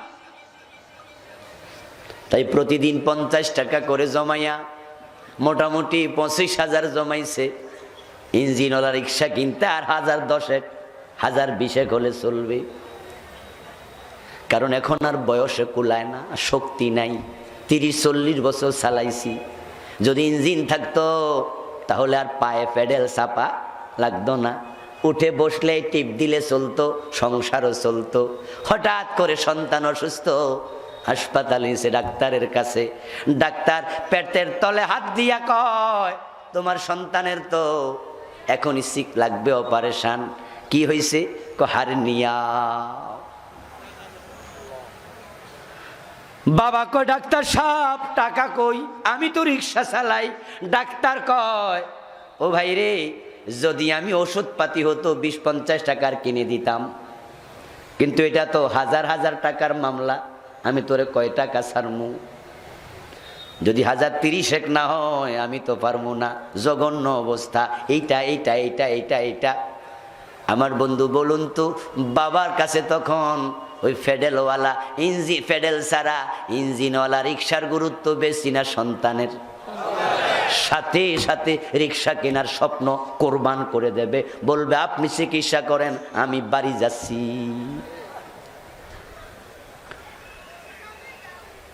ওই বিপদ যখন মানুষের ঘটে, কোল থেকে আজরাইল সন্তানটা কেড়ে নিয়ে গেল, ধৈর্য সেখানেই, বিপদ যেখানে। আসসাবরু ইনদা সাদমাতিল উলা, সহিহ বুখারীর হাদিস। বিপদ যখন আসবে তখনই বোঝা যাবে তোমার ধৈর্য আছে কি না। যখনই সন্তানের জান কবজ করে ফেরেশতা যাবে আল্লাহর আদালতে, আল্লাহর কাছে হাজির হওয়ার পরে আল্লাহ তাআলা ফেরেশতাকে প্রশ্ন করেন, আকাবাতুম সামরাত ফুয়াদিহি, ও ফেরেশতা, আমার বান্দার কলিজার টুকরাটা তুমি বুঝি কেড়ে নিয়ে আইছো? সুবহানাল্লাহ পড়বেন না? সন্তান যে কলিজার টুকরা, এটা আল্লাহ ভালো করে। সন্তানেরা মা বাপরে বোঝে না, বিয়া কইরা ভুলা যায়, খবর নেয় না। ও যুবক, তোমার গর্ভবতী বউয়ের দিকে তাকায়া তোমার মায়ের কষ্ট একটু অনুভব করার চেষ্টা করো। সন্তান পেটে আইছে, তোমার বউ বমি করে খাইতে পারে না, ঠিক তুমি যখন পেটে আইছো তোমার মাও তাই করেছে।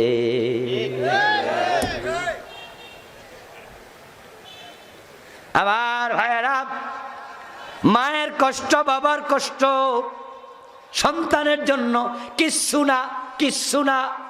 তোমার আমার সুখের জন্য সব কষ্ট তারা ফানি করেছে, পায়খানা করে দিয়েছ। খাওয়া অবস্থায় কোলের মাঝে মা আস্তে করে কাপড়টা জড়াইয়া ধইরা ভাত খাইতাছে। তোমার পায়খানার দুর্গন্ধে তোমার ছোট ভাই কয় নাক দইরা, হ্যাঁ মা পায়খানা করছে। বড় ভাইটা লাফ দিয়া পাশের রুমে চলে গেছে, কিন্তু মায়ের নাকে কোনো দুর্গন্ধ নেই। মশারি টানায়া দেখে, মশারির ভিতরে একটা মশা ফে ফে করে আওয়াজ করে। ওই মশা না মাইরা বাবা ঘুমায় নাই, মা ঘুমায় না, নিজের টেনশন নয়, টেনশন ছেলেরে কামড়াইব। ওই সন্তানকে মানুষের কলিজার টুকরা আল্লাহ তাআলা জানেন। প্রশ্ন করেন, আকাবাতুম সামরাত ফুয়াদিহি, আমার বান্দার কলিজার টুকরা বুঝি কেড়ে নিয়ে আসছো? ফেরেশতারা বলে, হ্যাঁ আল্লাহ, এটা তো আপনারই অর্ডার। আল্লাহ বলে, আমি তো বুঝি এটা যে আমার অর্ডার, কিন্তু আমি জানতে চাই মাযা ক্বালা আবদি। আমার অর্ডার ছাড়া কেউ মরে না রে, এটা কোরআনে আছে না নাই? মা কানা লিনাফসিন আন তামুতা ইল্লা বিইذনিল্লাহি কিতাবাম মুআজ্জালা। এই যে আমার অর্ডার ছাড়া কেউ মরে না, আমার বান্দা তো এটা জানে। তাই যখন তুই মায়ের কোল থেকে, বাবার কোল থেকে তার কলিজার টুকরাটার জান কবজ করলি, আমার বান্দা আমারে কি কইছে? গালি গালাজ করছেনি? আমারে কি কইছিনি? খোদা তুমি এটা কি করলা? অমকের শার্টটা আছে এটা নিলা না, আমারটা নিলা কেন? ইত্যাদি ইত্যাদি। আল্লাহকে বকাবকি করছে না কি করছে একটু তুই ক। তখন যারা ভালো বাবা, ধৈর্যশীল, তাদের ব্যাপারে ফেরেশতা বলে হামেদাকা ওয়াস্তারজা। সন্তানের মৃত্যু দেখে আপনারে গালি দেয় নাই, ধৈর্য ধারণ করে সে পড়েছিল ইন্না লিল্লাহি ওয়া ইন্না ইলাইহি রাজিউন। আল্লাহ তাআলা শুনে বলেন ইবনু লাহু বাইতান ফিল জান্নাহ ওয়া সাম্মুহু বাইতাল হামদ। আমার বান্দা যেহেতু ধৈর্য ধরেছে, আমি ফেরেশতাদেরকে বলছি পুরস্কার হিসাবে জান্নাতে তার জন্য একটা বাড়ি বানায়া দে। ইন্নাল্লাহা মা'আস সাবিরিন, আল্লাহ ধৈর্যশীলের সাথে আছে। মানে কি? সাথে থাকা মানে বিপদে সাহায্য করা, ঠিক না? উপকার করা। হ্যাঁ, আমি যাচ্ছি কোথাও, ধরুন আজকের মাহফিল হলো, মাহফিল শেষে আমি যাচ্ছি, যাওয়ার পথে আমি বললাম এই মাহফিল কমিটির ভাইয়েরা 2-3 জন আমার সাথে আসেন, আমার একটু আগাই দেন। ওনারা আমার আগাই দেওয়ার জন্য সামনে যাচ্ছে, সামনে কিছু মাস্তান পোলাপান আমারে ধরছে, ডাকাতে ধরছে। ওনারা 3 জন সোজা হইয়া খাড়াই রয়েছে, সাথে থাকা লাভটা কি? কোনো লাভ আছে? এটার নাম সাথে থাকা? তা আমি পরে কইলাম ভাই আপনারা কি করলেন? ওনাকে সাথে তো ছিলাম না, আমরা কি করতাম? আল্লাহ যে সাথে আছে, যার সাথে আল্লাহ আছে, সে জাহান্নামী হতে পারে না। ধৈর্যের ফল অনেক বেশি, অনেক মিষ্টি। এ কোরআনের বড় মুফাসসির হযরত ইবনে আব্বাসের কথা বলছিলাম কিছুক্ষণ আগে, বলি নাই? একজন বড় তাবী ছিল, ওনার নাম ছিল আতা। কি নাম? কথা কয় না রে ভাইয়েরা। হযরত আতা রাদিয়াল্লাহু তাআলা রাহিমাহুল্লাহ, বড় মাপের মুহাদ্দিস তাবী। একদিন হযরত ইবনে আব্বাস আতাকে বলতেছেন, ও আতা, আমি আপনাকে একজন জান্নাতি মহিলা দেখাতে চাই, যে রাস্তার উপরে হাঁটে, জমিনের উপরে চলে। একজন জান্নাতি নারী আপনারে দেখাবো, দেখবেন নি? আতা কই, বলেন কি? বেহেশতি মহিলা জমিনের উপরে? এই সৌভাগ্যবতীরা কেডা? কাহাদিহিল মারাতুস সাউদা, ওই যে কালাইয়া বেডিডা, এটাই হলো জান্নাতি মহিলা। সুবহানাল্লাহ কবেন না ভাইয়েরা? কালাইয়া বেডি জান্নাত, আমনে তো হিংসাই লাগে, এই জন্য সুবহানাল্লাহ আসে না নাকি? সুবহানাল্লাহ বলা দরকার আছে না নাই? কারণ সে তো আমাদেরই বোন। এবার বলতেছে সে কেন জান্নাতি শুনুন। আতাতিন নবিয়্য সাল্লাল্লাহু আলাইহি ওয়াসাল্লাম, আমি হাজির ছিলাম বিশ্ব নবীর কাছে। সে একদিন রাসূলের কাছে এসেছে, এসে সে বলতেছে ইয়া রাসূলুল্লাহ ইন্নী উসরাউ ইন্নী আতাকাশাফু ফাদউল্লাহ লি। ও বিশ্ব নবী, আমার মৃগী রোগ আছে। কি রোগ? কথা বলেন, কি রোগ? মৃগী রোগ বোঝেননি কি জিনিস? হইলে কি হয়? মাটির মাঝে পয়রা দবর দবর। আমার মৃগী রোগ আছে। মৃগী রোগীরা যদি পানিতে রোগী হয় শেষ, আগুনে পড়লেও। আমি তো মৃগী রোগী হুজুর, আমার রোগটা জঘন্য। যখনই রোগটা ওঠে আতাকাশাফু, সমস্যা, আমি মহিলা মানুষ, কাপড় চোপড় ঠিক থাকে না। ফাদউল্লাহ লি, আপনি একটু দয়া করে আমার জন্য আল্লাহর কাছে দোয়া করেন, আল্লাহ যেন আমার রোগটা মাফ করে দেয়। এই হাদিস দিয়ে বোঝা যায় আলেম ওলামার কাছে দোয়া চাওয়া জায়েজ আছে। সন্তান চাওয়া জায়েজ নাই, দোয়া চাওয়া জায়েজ। হুজুর আমার ছেলে মেয়ে হয় না, মেহেরবানি করে আপনি একটু দোয়া করেন, জায়েজ আছে। নাকি কইবেন বাবা একটা ছেলে দাও, ইমান যাইব গা, কোনটা যে করা উচিত এটাই বোঝে না। আল্লাহর হাবিব শুনে বললেন, ও মহিলা, ও কালো, শোনো, লাইন সাবারতে লাকিল জান্নাহ, রোগটা দিছে কে? জোরে বলেন, কে দিয়েছে? তুমি যদি ধৈর্য ধরো তাহলে রোগের কারণে তুমি জান্নাত পেয়ে যাইবা। ফাইন শীতে আদউল্লাহ লাক আন ইউআফিকা, আর তুমি যদি বলো আমি আল্লাহর কাছে দোয়া করব এখনই, আমি আশা করি তোমার রোগটা চলে যাবে। বন্ধুরে, আমরা হইলে কি কইতাম? মহিলার সাথে সাথে কি বলে? ইদান আসবিরু, যদি রোগ থাকলে ধৈর্য ধরলে জান্নাত মিলে, আমি ধৈর্যটা ধরলাম, আমি জান্নাতটাই চাই। তবে হুজুর আমি একটা দোয়া আপনার কাছে চাই, সেটা হলো আমি যেন কাপড় চোপড় হারা না হই, ওই দোয়াটা করে দেন। বিশ্বনবী বললেন ঠিক আছে, আমি ওই দোয়াটা করব। কি প্রমাণ পাওয়া গেল হাদিস থেকে? বিপদ মুসিবত যখন আসে ধৈর্য ধরলে পুরস্কার আছে না নাই? বিপদ যত বড় পুরস্কারও তত বড়, এটা হাদিস। ইন্না জামাল জাজা মা জামিল বালা, বড় মুসিবতের সাথে বড় পুরস্কার আল্লাহ দিয়ে দেয়। আল্লাহর হাবিব সাল্লাল্লাহু আলাইহি ওয়াসাল্লাম কোন একদিন সাহাবায়ে কেরামের সাথে গল্প করতে গিয়ে হাসতেছেন। হেসে তিনি বলছেন, আজাবা লিল মুমিন, মুমিনের কাজকর্ম দেখলে আমি আশ্চর্য হই।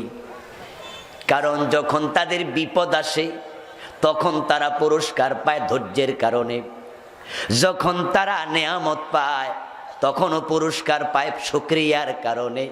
মুমিনের বিপদও সুবিধা, আবার যখন ভালো থাকে তখনও সুবিধা।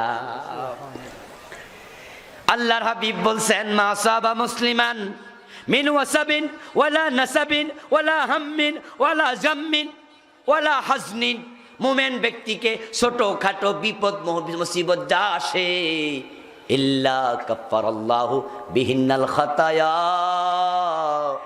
প্রতিটা বিপদের মাধ্যমে গুনাহগুলো মাফ হতে থাকে। হাত্তা শাউকা ইউশাকুহা, ছোট একটা কাঁটা যদি আপনার গায়ে ঢোকে তার বিনিময়ে পুরস্কার আছে না নাই? জ্বর যদি হয় গুনাহ মাফ হয়। এজন্যই তো আমি বলি, ইসলামওয়ালারা, কালেমাওয়ালারা, ও কোরআনওয়ালারা, তোমরা যখন কোরআনের কথা বলো, দ্বীনের কথা বলো, বিপদ দেখে ভরকে যেও না, ভয় পেয়ে যেও না। তোমার বিপদ যত বড় হবে পুরস্কার তত বড় হবে। গায়ে কাঁটা ঝুঁকলে যদি গুনাহ মাফ হয় বিনা অন্যায়, তোমার জেলে যখন দেবে, রিমান্ডে যখন পিটাবে, প্রতিটা আঘাতের সাথে সাথে বড় বড় কবিরা গুনাহ মাফ হয়ে যাবে।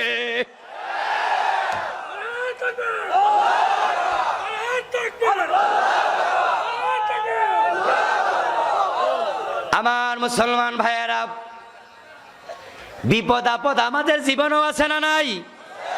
বিপদের সাথে ধৈর্য লাগবে। আল্লাহ রাসূলকে শিখাচ্ছেন ধৈর্য ধরো। তবে এবার শুনুন, মা মারা গেছে, মেয়ে মারা গেছে, 3-4 দিন কানছে, এখন কানলেও আর চোখে পানি আসে না, তখন কয়েকবার ধৈর্য ধরলাম, বুঝেন নাই? ফাঁসের জনের লাগে লাগছে ধাক্কা, আপনিও দিয়েছেন ধাক্কা, 3-4টা দিয়ে এবার কন মি আর দিলাম না, ধৈর্য ধরলাম। এটার নাম কি ধৈর্য? নি ধৈর্য কখন আঘাত পাবেন? যখন আসসাবরু ইনদা সাদমাতিল উলা। আপনাকে ধৈর্য শিখতে হবে। হযরতে সম্ভবত ইবনু আব্বাসের বক্তব্য একটু কনফিউজ। তিনি বলছেন ধৈর্য কি? শোনো, ধৈর্য হলো তারকুশ শাকওয়া মিন আলামিল বালওয়া লা ইলাল্লাহ লিগাইরিল্লাহ। এই যে ধৈর্যের ওয়াজ চলছে, ধৈর্য কারে কয়? ধৈর্য হলো বিপদ কারো কাছে প্রকাশ না করার নাম। সংজ্ঞার দিকে তাকাইলে এই উঠাউঠি করতেছেন কেন?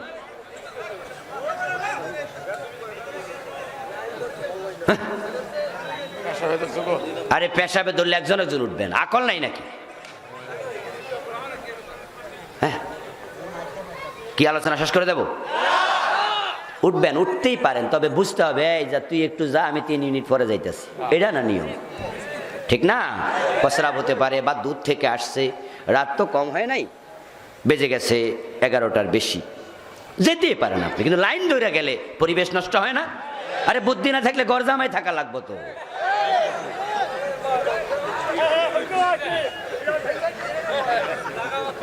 আমার ভাইয়ারা কথা শুনুন, ধৈর্য কাকে বলে? তারকুশ শাকওয়া মিন আলামিল বালওয়া লা ইলাল্লাহ লিগাইরিল্লাহ। ধৈর্য মানে হলো বিপদ যখন আসবে, ওই বিপদটা আল্লাহ ছাড়া কারো কাছে প্রকাশ না করা। শরীরটা বেশি ভালো নয়, জ্বর উঠছে, আমি জিজ্ঞাসা করলাম ভাইজান কেমন আছেন? আপনি বললেন আলহামদুলিল্লাহ, আল্লাহ যেভাবে রাখেন আমার আপত্তি নাই। এই যে জ্বর উঠছে আপনি আমারে বলেন না, এটার নামই হলো ধৈর্য। আমি এবার কপালে হাত দিয়া কইলাম, কিরে ভাই আপনার তো জ্বর জ্বর লাগে। আপনি তখন এবার যদি বলেন হ্যাঁ জ্বর উঠছে, অসুবিধা নাই, কিন্তু আমাদের অবস্থা হলো যদি জ্বর সর্দি থাকে, ওই জ্বর কাশ পুরা এলাকার সবাইরে জানাই দোয়ানে বইয়া বইয়া, হাসি না এলো 2টা দেই যেন মানুষে জিগায় হইছে ডাকি। হিসাব করবেন, অঙ্ক করবেন। এই যে আপনার আজকে জ্বর উঠছে, এর আগের জ্বরটা কখন হয়েছিল? দেখবেন আরো 3 মাস আগে, 6 মাস আগে, 1 বছর আগে, 2 বছর আগে। আপনি অভিযোগ করে বলে বেড়াচ্ছেন জ্বর উঠছে রে, জ্বর উঠছে রে। এই যে 3 মাস সুস্থ ছিলেন, আল্লাহর প্রশংসা করছেন কয়দিন? এইটা কয়দিন মানুষের জানাইছেন যে আল্লাহ আমার অনেক ভালো রাখছে? একটু বিপদ দিলেই বুঝি ধৈর্যহারা হয়ে যান। আল্লাহর কাছে প্রকাশ করা যাবে, অন্যের কাছে প্রকাশ না করার নাম হলো ধৈর্য। আর একটা আছে সবরে জামিল। এই হুজুর আমার আয়াত স্মরণ করে দিচ্ছে, ফাসবির সাবরান জামিলা। ওই সবরে জামিল সেটা হচ্ছে তারকুশ শাকওয়া লা ইলাল্লাহ ওয়ালা লিগাইরিল্লাহ। এমন ধৈর্য, এমন ধৈর্য বিপদে পড়ে আল্লাহরেও কয় না, কেন বলবো আল্লাহ তো দেখেই। এটার নাম সবরে জামিল। এর মানে আল্লাহ তুমি যা দিয়েছ আমি তাতেই খুশি। হযরত ইউসুফ আলাইহিস সালামকে যখন তার ভাইয়েরা কুফের মাঝে ফেলে দিয়েছিল, বাড়িতে এসে বাবার কাছে এসে বলল বাঘে খেয়েছে। এমন আলোচনা সূরা ইউসুফে কোরআনে আছে না নাই? গায়ের জামাটাও আনছে, জামাটার মাঝে আবার কিছু রক্ত লাগাইছে। ইয়াকুব আলাইহিস সালাম জামাটা দেখলেন রক্ত লাগানো, ভাইয়েরা বলল দেখেন বাঘে খাইছে, এই যে রক্তের দাগ। হযরত ইয়াকুব বলেন তাফসিরে পাওয়া যায় বাঘটা বড়ই বুদ্ধিমান, জাবা আমার ছেলেরে খাইছে কিন্তু জামাটা ছিঁড়ে নাই। কথা বোঝেন? বাঘটা খুব বুদ্ধিমান বাঘ, আগে সুন্দর করে জামাটা খুলছে, খাওয়ার সময় কিছু রক্ত টক্ত লাগাইছে, তারপরে তোরার কাছে দিয়েও গেছে। ফাসাবরুন জামিল ওয়াল্লাহুল মুস্তাআনু আলা মা তাসিফুন। তখনই হযরত ইয়াকুব আলাইহিস সালাম বলেন তবে আমি উত্তম ধৈর্য ধারণ করলাম, এ বিষয়ে কোনো একটা কথাও আমি আর বলবো না। তোমরা যা বক্তব্য দিচ্ছ এ বিষয়ে আল্লাহই সাহায্যকারী। আমার ভাইরা, এটার নাম সবরে জামিল। আল্লাহ বিপদ দিয়েছেন, আমি ধৈর্য ধরলাম। ছেলে দিয়েছেন কে? জোরে বলেন কে? আবার কেড়ে নিয়েছে কে? চাকরি দিয়েছে কে? কেড়ে নিয়েছে কে? রিজিক দিয়েছে কে? কেড়ে নিয়েছে কে? যদি আমার অপরাধের কারণে না হয় তাহলে আমি চুপ থাকবো, ধৈর্য ধরবো। আর যদি আমার অপরাধের কারণে চাকরি যায়, বিপদ হয়, টাকা পয়সা যায়, তাহলে আমি ক্ষমা চাইবো। ধৈর্য অনেক বড় দামি নিয়ামতের কথা। আমি আপনাদের বলেছি সাবজেক্ট অনেকটি, তাই পরে সাবজেক্টে এবার যাচ্ছি। ওয়াসাব্বিহ বিহামদি রাব্বিকা ক্বাবলা তুলুইশ শামসি ওয়া ক্বাবলা গুরুবিহা। আল্লাহর তাসবিহ পড়ো সূর্য ডোবার আগে, সূর্য ওঠার আগে। 5 ওয়াক্ত নামাজ কোন আয়াতে আছে? এই প্রশ্ন যদি হয়, উত্তর হবে সূরা তহার 130 নম্বর আয়াতের মাঝে আছে। 5 ওয়াক্ত নামাজ পড়ার নির্দেশনা আছে সূরা তহার 130 নম্বর আয়াত। সাব্বিহ বিহামদি রাব্বিকা ক্বাবলা তুলুইশ শামসি, সূর্য ডুবার আগে তাসবিহ বলতে সালাতুল ফজর, সালাতুল ওয়া ক্বাবলা গুরুবিহা, সূর্য ডুবার আগে, সূর্য ওঠার আগে, ফজর সূর্য ডুবার আগে। এটা কি আমি কোয়া লাগবো ভাই? কি কয় ওয়াক্ত পাওয়া গেল? আচ্ছা, অমিন আনা ইল্লাইল, এবং রাতে সালাতুল ইশা কয় ওয়াক্ত পাওয়া গেল? ও আতরাফিন নাহার, দিনের 2 ভাগে। এই দিনের 2 ভাগ বোঝানো হয়েছে জোহর এবং মাগরিব, জোহর এবং এই 5 ওয়াক্ত নামাজ পড়ার জন্য আল্লাহ আমাদেরকে বললেন। তারপরে বিশ্বনবীকে এবার বলেন ওয়ামুর আহলাকা বিসসালাত। ওই নামাজ নিজে পড়লে হবে না, নিজের পরিবারকেও পড়াতে হবে। এমন আদেশ ইসলামের আর একটাও নেই নামাজ ছাড়া। কোরআন হাদিস যতটুকু পড়ার সুযোগ আল্লাহ তাআলা দিয়েছেন, আমি কোথাও এমন আদেশ আর পাই নাই যে হে নবী আপনি রোজা রাখেন, পরিবারকে রোজা রাখতে বলেন, এমন আয়াত নাই। আপনি হজ করেন, পরিবারকে হজ করতে বলেন, এমন আয়াত নাই। আপনি নিজে যাকাত দেন, পরিবারকে যাকাত দিতে বলেন, এমন আয়াত নাই। কিন্তু নামাজের ব্যাপারে বলছে নিজে নামাজ পড়ুন, ছেলে মেয়ে বউজিরও নামাজ পড়ান। কারণ আছে দোস্ত, কারণ আছে। কারণ হলো আল্লাহ যদি বলতেন রোজা রাখুন, পরিবারকেও রোজা রাখান, পরিবারের মাঝে অসুস্থ রোগী আছে না নাই? রোগীদের উপর যদি রোজা ফরজ হয়, রোজা না রাইখা অন্য রকমের সুযোগ আছে না নাই? সেটার নাম কি? ফিদিয়া। কি ফিদিয়া?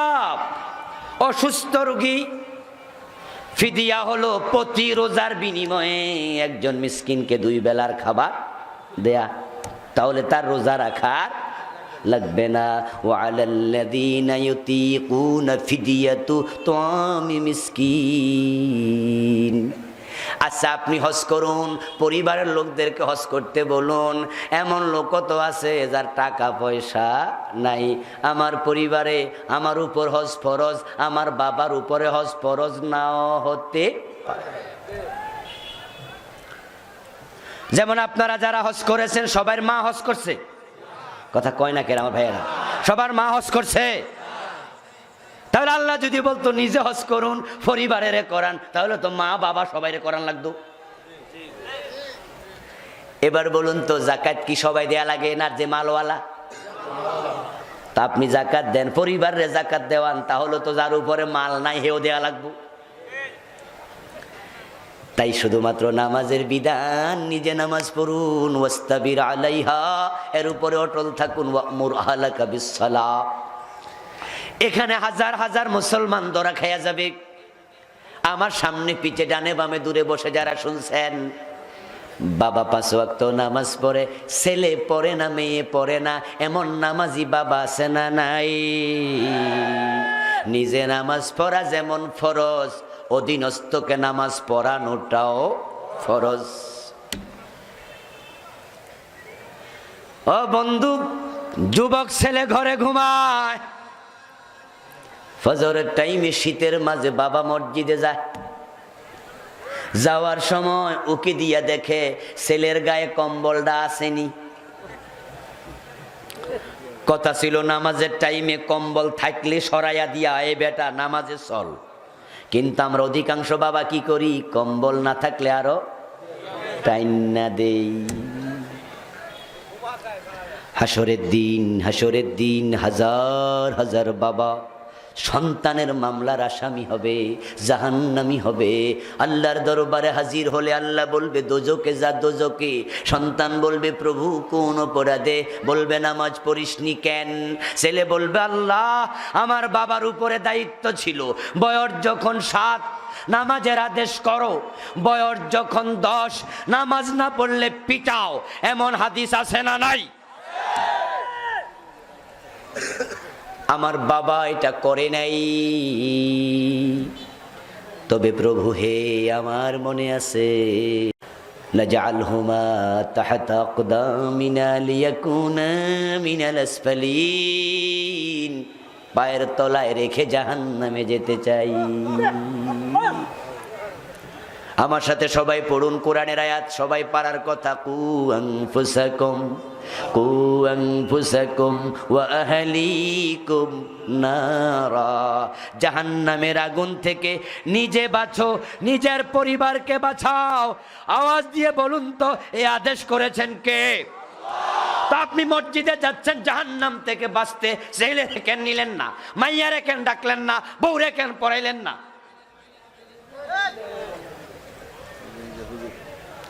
যুবতী মেয়ের মামলায় বাবা জাহান্নামী হবে। হাজি বাবা, হাজি নামাজি বাবা। আল্লাহ বলবে যা বেটি দোজকে যা। মেয়ে বলবে অপরাধ কি প্রভু? আল্লাহ বলবে দেখ তোর আমল নামার মাঝে 3 লাখ কবিরা গুনাহ। মেয়েটা অবাক হয়ে বলবে আল্লাহ এত কবিরা গুনাহ আমি করলাম কবে?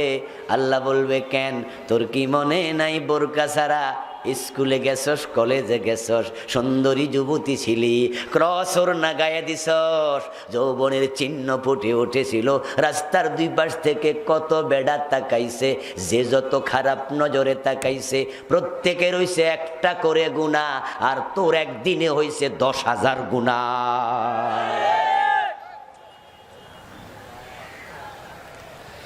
আপনার যুবতী মেয়েটা কলেজে যায়, স্কুলে যায়, ইউনিভার্সিটি যায়, অফিসে যায়, হাসপাতাল যায়, বোরকা পরে যায় না, এমন বাবা এখানে আছে না নাই?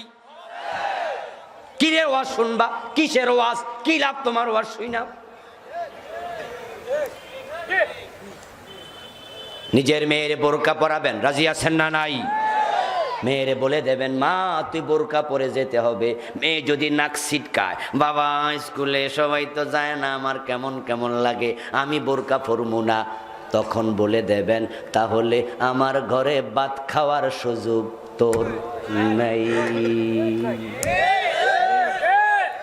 তোর মতো মেয়েরে আমি কলেজে পড়াতে রাজি না।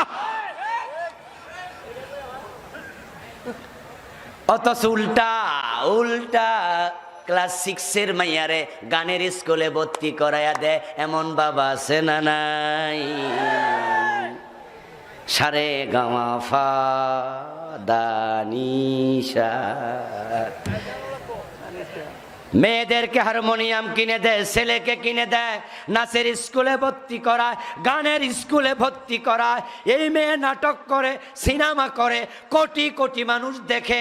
আমি তো বলে থাকি 14 গোষ্ঠী জাহান্নামী হওয়ার জন্য একটা সিনেমার নায়ক নায়িকা জন্ম নেয়া যথেষ্ট।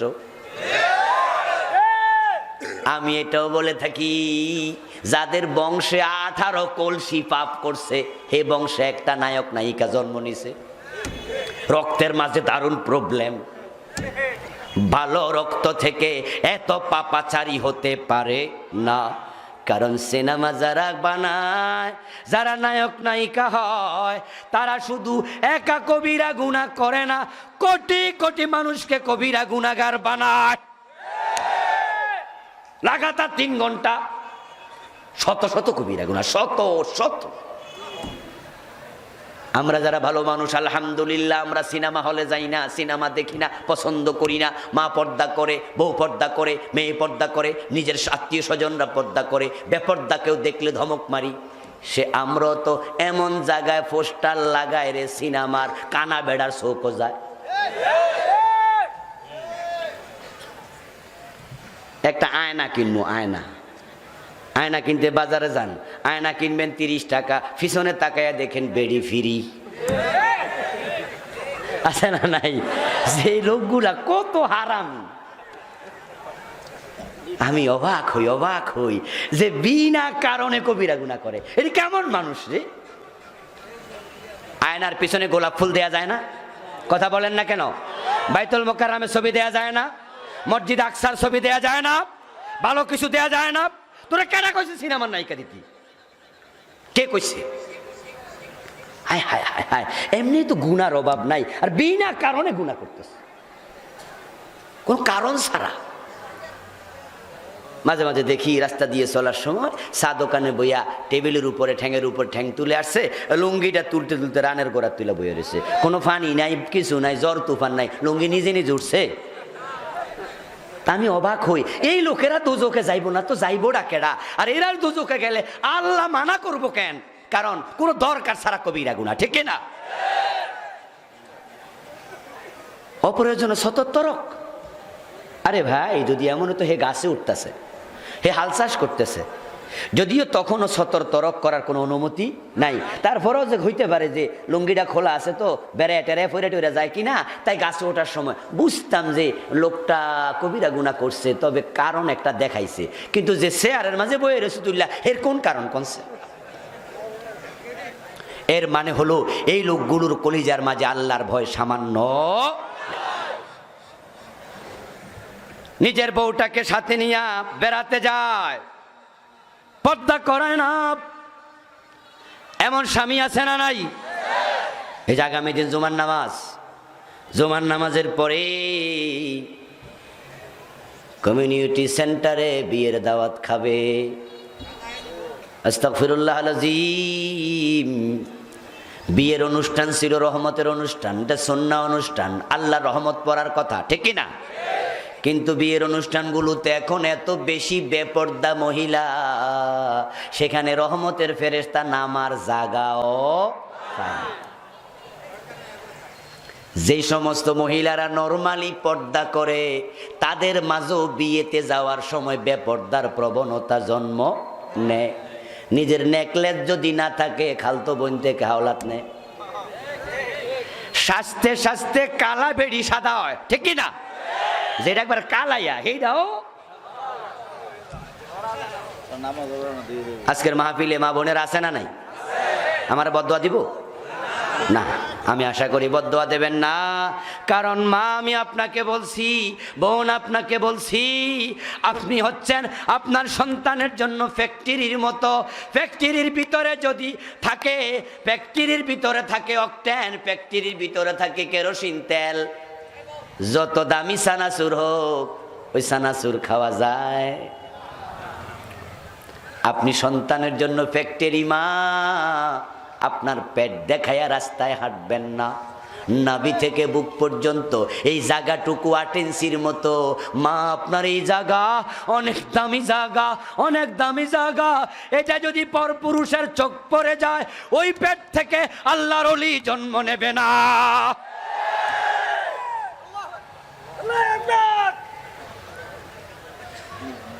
মজা নিয়েন না, মজা নিয়েন না, এটাই বাস্তবতা।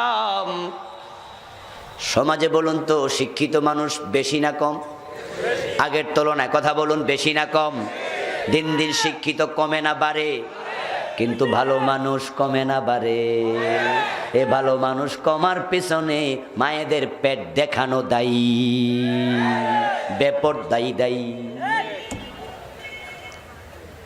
যে বয়সে তোমার বোরকা পরা উচিত, ওড়না পরা উচিত, তুমি তোমার বুকের সৌন্দর্য রাস্তায় দেখাও না।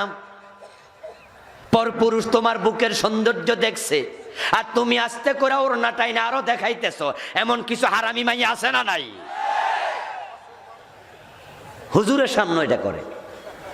হুজুর আইছে তো, হুজুর দেখে রাস্তার পাশ দিয়া আস্তে করে ওড়না টানে, ওড়নাটা মাথায় দিতে যাইয়া বুক দেখাইয়া ছেড়ে দিতেছে।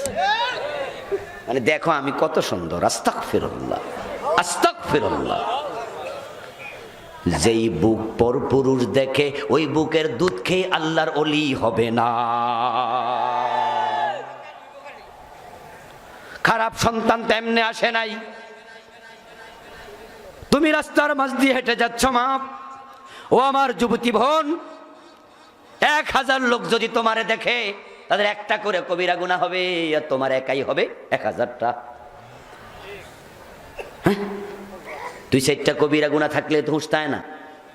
কেউ যদি বিষ খায়া মারা যায় আমরা খবর শুনি, আফসোস করি, কারণ আমরা কই হারে কবিরা গুনাহ করে মরছে। আচ্ছা, যে বেটা বিষ খায়া মরছে এর আমল নামায় 10,000, 20,000, 50,000 কবিরা গুনাহ আছে, আপনি কি জানেন নাকি? আফসোস করছেন কেন? আফসোস করছেন আপনি একটার খবর জানেন, আত্মহত্যা মহাপাপ। সে এই কবিরা গুনাহ থেকে তাওবার সুযোগ পায় নাই, তা আপনি নিশ্চিত যে তার আমল নামায় একটা কবিরা গুনাহ আছেই। এখন একটা থাকলে যদি আফসোস হয়, আপনার মেয়ে যে বেপরদায় চলছে, কত হাজার কবিরা গুনাহ, আফসোস করবেন কবে? জমান নামাজ পড়ে বের হইয়া মোবাইল হাতে নিয়া, জরিনার মা রেডি হইছনি? ওই যে বিয়ের দাওয়াত আছে, জরিনার মারে কয়, জরিনার মা কয় হ্যাঁ 1 ঘন্টা ধরে সাজতাছি, রেডি হয়েছি না? মানি ঘরের মাঝে সাজে না, স্বামীর সামনে থাকি একবারে আদা ফেতনির মতো, গামে গরমাক্ত কাম কইরা ঘাইমা রইছে, ভালো কইরা গাড়া পরিষ্কার না কইরা খাটে যাইয়া শুইয়া রইছে। স্বামী তার সাথে রাতের বেলায় সঙ্গ নিয়েছে, স্ত্রীর মুখে লিপস্টিক নাই, গায়ের মাঝে সৌন্দর্য নাই, চুলগুলো এলোমেলো। বউটা দেখে মজা লাগবে কেন? যখন অফিসে যায় পাশের চেয়ারে যে আরেক বেড়ি বইয়া রইছে, বারবার ওই দিকে চোখ যায়, কারণ বেড়ি তো লিপস্টিক দিয়ে আইছে, সাইজা গুজাইছে। ওই বেটা যদি পাশের সিটে বসা ওই বেরির সাথে পরকিয়া কইরা সেকেন্ড ম্যারেজ করে, প্রথম বউ লাঠি লইয়া খাড়ায়, দ্বিতীয় বিয়ে করলি কেন? আমি তো বলি বোন, এই জন্য আপনিও কম দায়ী না, কারণ বেটার সামনে যদি নিজে সুন্দর করে সেজে গুজে থাকতেন তাহলে পরনারীর দিকে তার চোখ যেত না। যদি চোখ কখনো যেত, তার মন বলতো আমার ঘরে আরো সুন্দরী আছে। ঠিক না বেঠে? দেখছেন নি পুরুষেরা কেমনে ঠিক কইতাছে? এই শব্দ দিয়ে বোঝা যাচ্ছে অনেক বউরা সাজে না। আপনারা সাজবেন মা বোনেরা, যত রং আছে সব জায়েজ।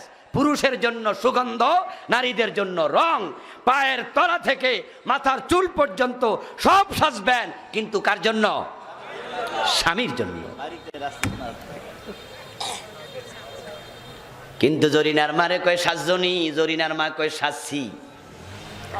তারপরে বাড়ি গিয়া স্বামী কয় কি তা সাজছ, কাপড় পরছো সবুজ, লিপস্টিক দিছ লাল, হাতে ছুরি দিছ হলুদ, হইছে না?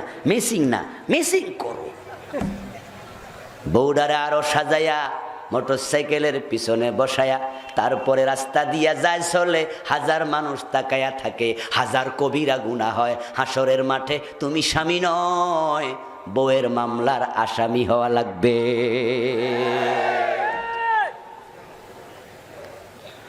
এই জন্য নিজের বউকে পর্দা করাবেন, রাজি আছেন না? নাই, করাতে হবে। আল্লাহ তাআলা বিশ্বনবীকে এবার বলছেন আপনি নামাজ পড়ুন, পরিবারকে বলুন। আল্লাহ এবার কত সুন্দর করে কয়, আচ্ছা আমি যে তোমাদের এত সুন্দর করে বানাইলাম, অক্সিজেন, কার্বন ডাইঅক্সাইড, আকাশ, জমিন, বাতাস, পানি, এত কিছু দিলাম, আমি আল্লাহ কোনোদিন টাকা পয়সা চাইছিনি? আহা, লা নাসআলুকা রিজকা, আমি তোমাদের কাছে কোনো রিজিক চাই নাই। আপনি লক্ষ্য করেন ভাই, গড়ের ফিসি ফোলাপান, বুঝলেন, এই 3-4 বছর বয়স, ওইটারে যদি আপনি কন বাজান বাজান মোবাইলটা আনতো, হেতে কয় কি দিবা, বলে কিনা এদিকে এই কামটা কর, হ্যাঁ কাম করতাম, কি দিবা, লজেস আনবানি, এটা আনবানি, ওইটা আনবানি। আরে ভাই সামান্য কাজ করে বিনিময় চায়, আর আল্লাহকে আমি এত কিছু দিলাম, আমি তোমাদের কাছে কিছুই। আমি তোমাদের কাছে রিজিক চাই না, আমি রিজিক দেই। ওয়াল আকিবাতু লিত্তাকওয়া, যদি তুমি মুত্তাকি হইয়া জীবন যাপন করো তাহলে আমি তোমাদের জন্য আরেকটা উত্তম পুরস্কারও রেখেছি, সেটার নাম হলো জান্নাত।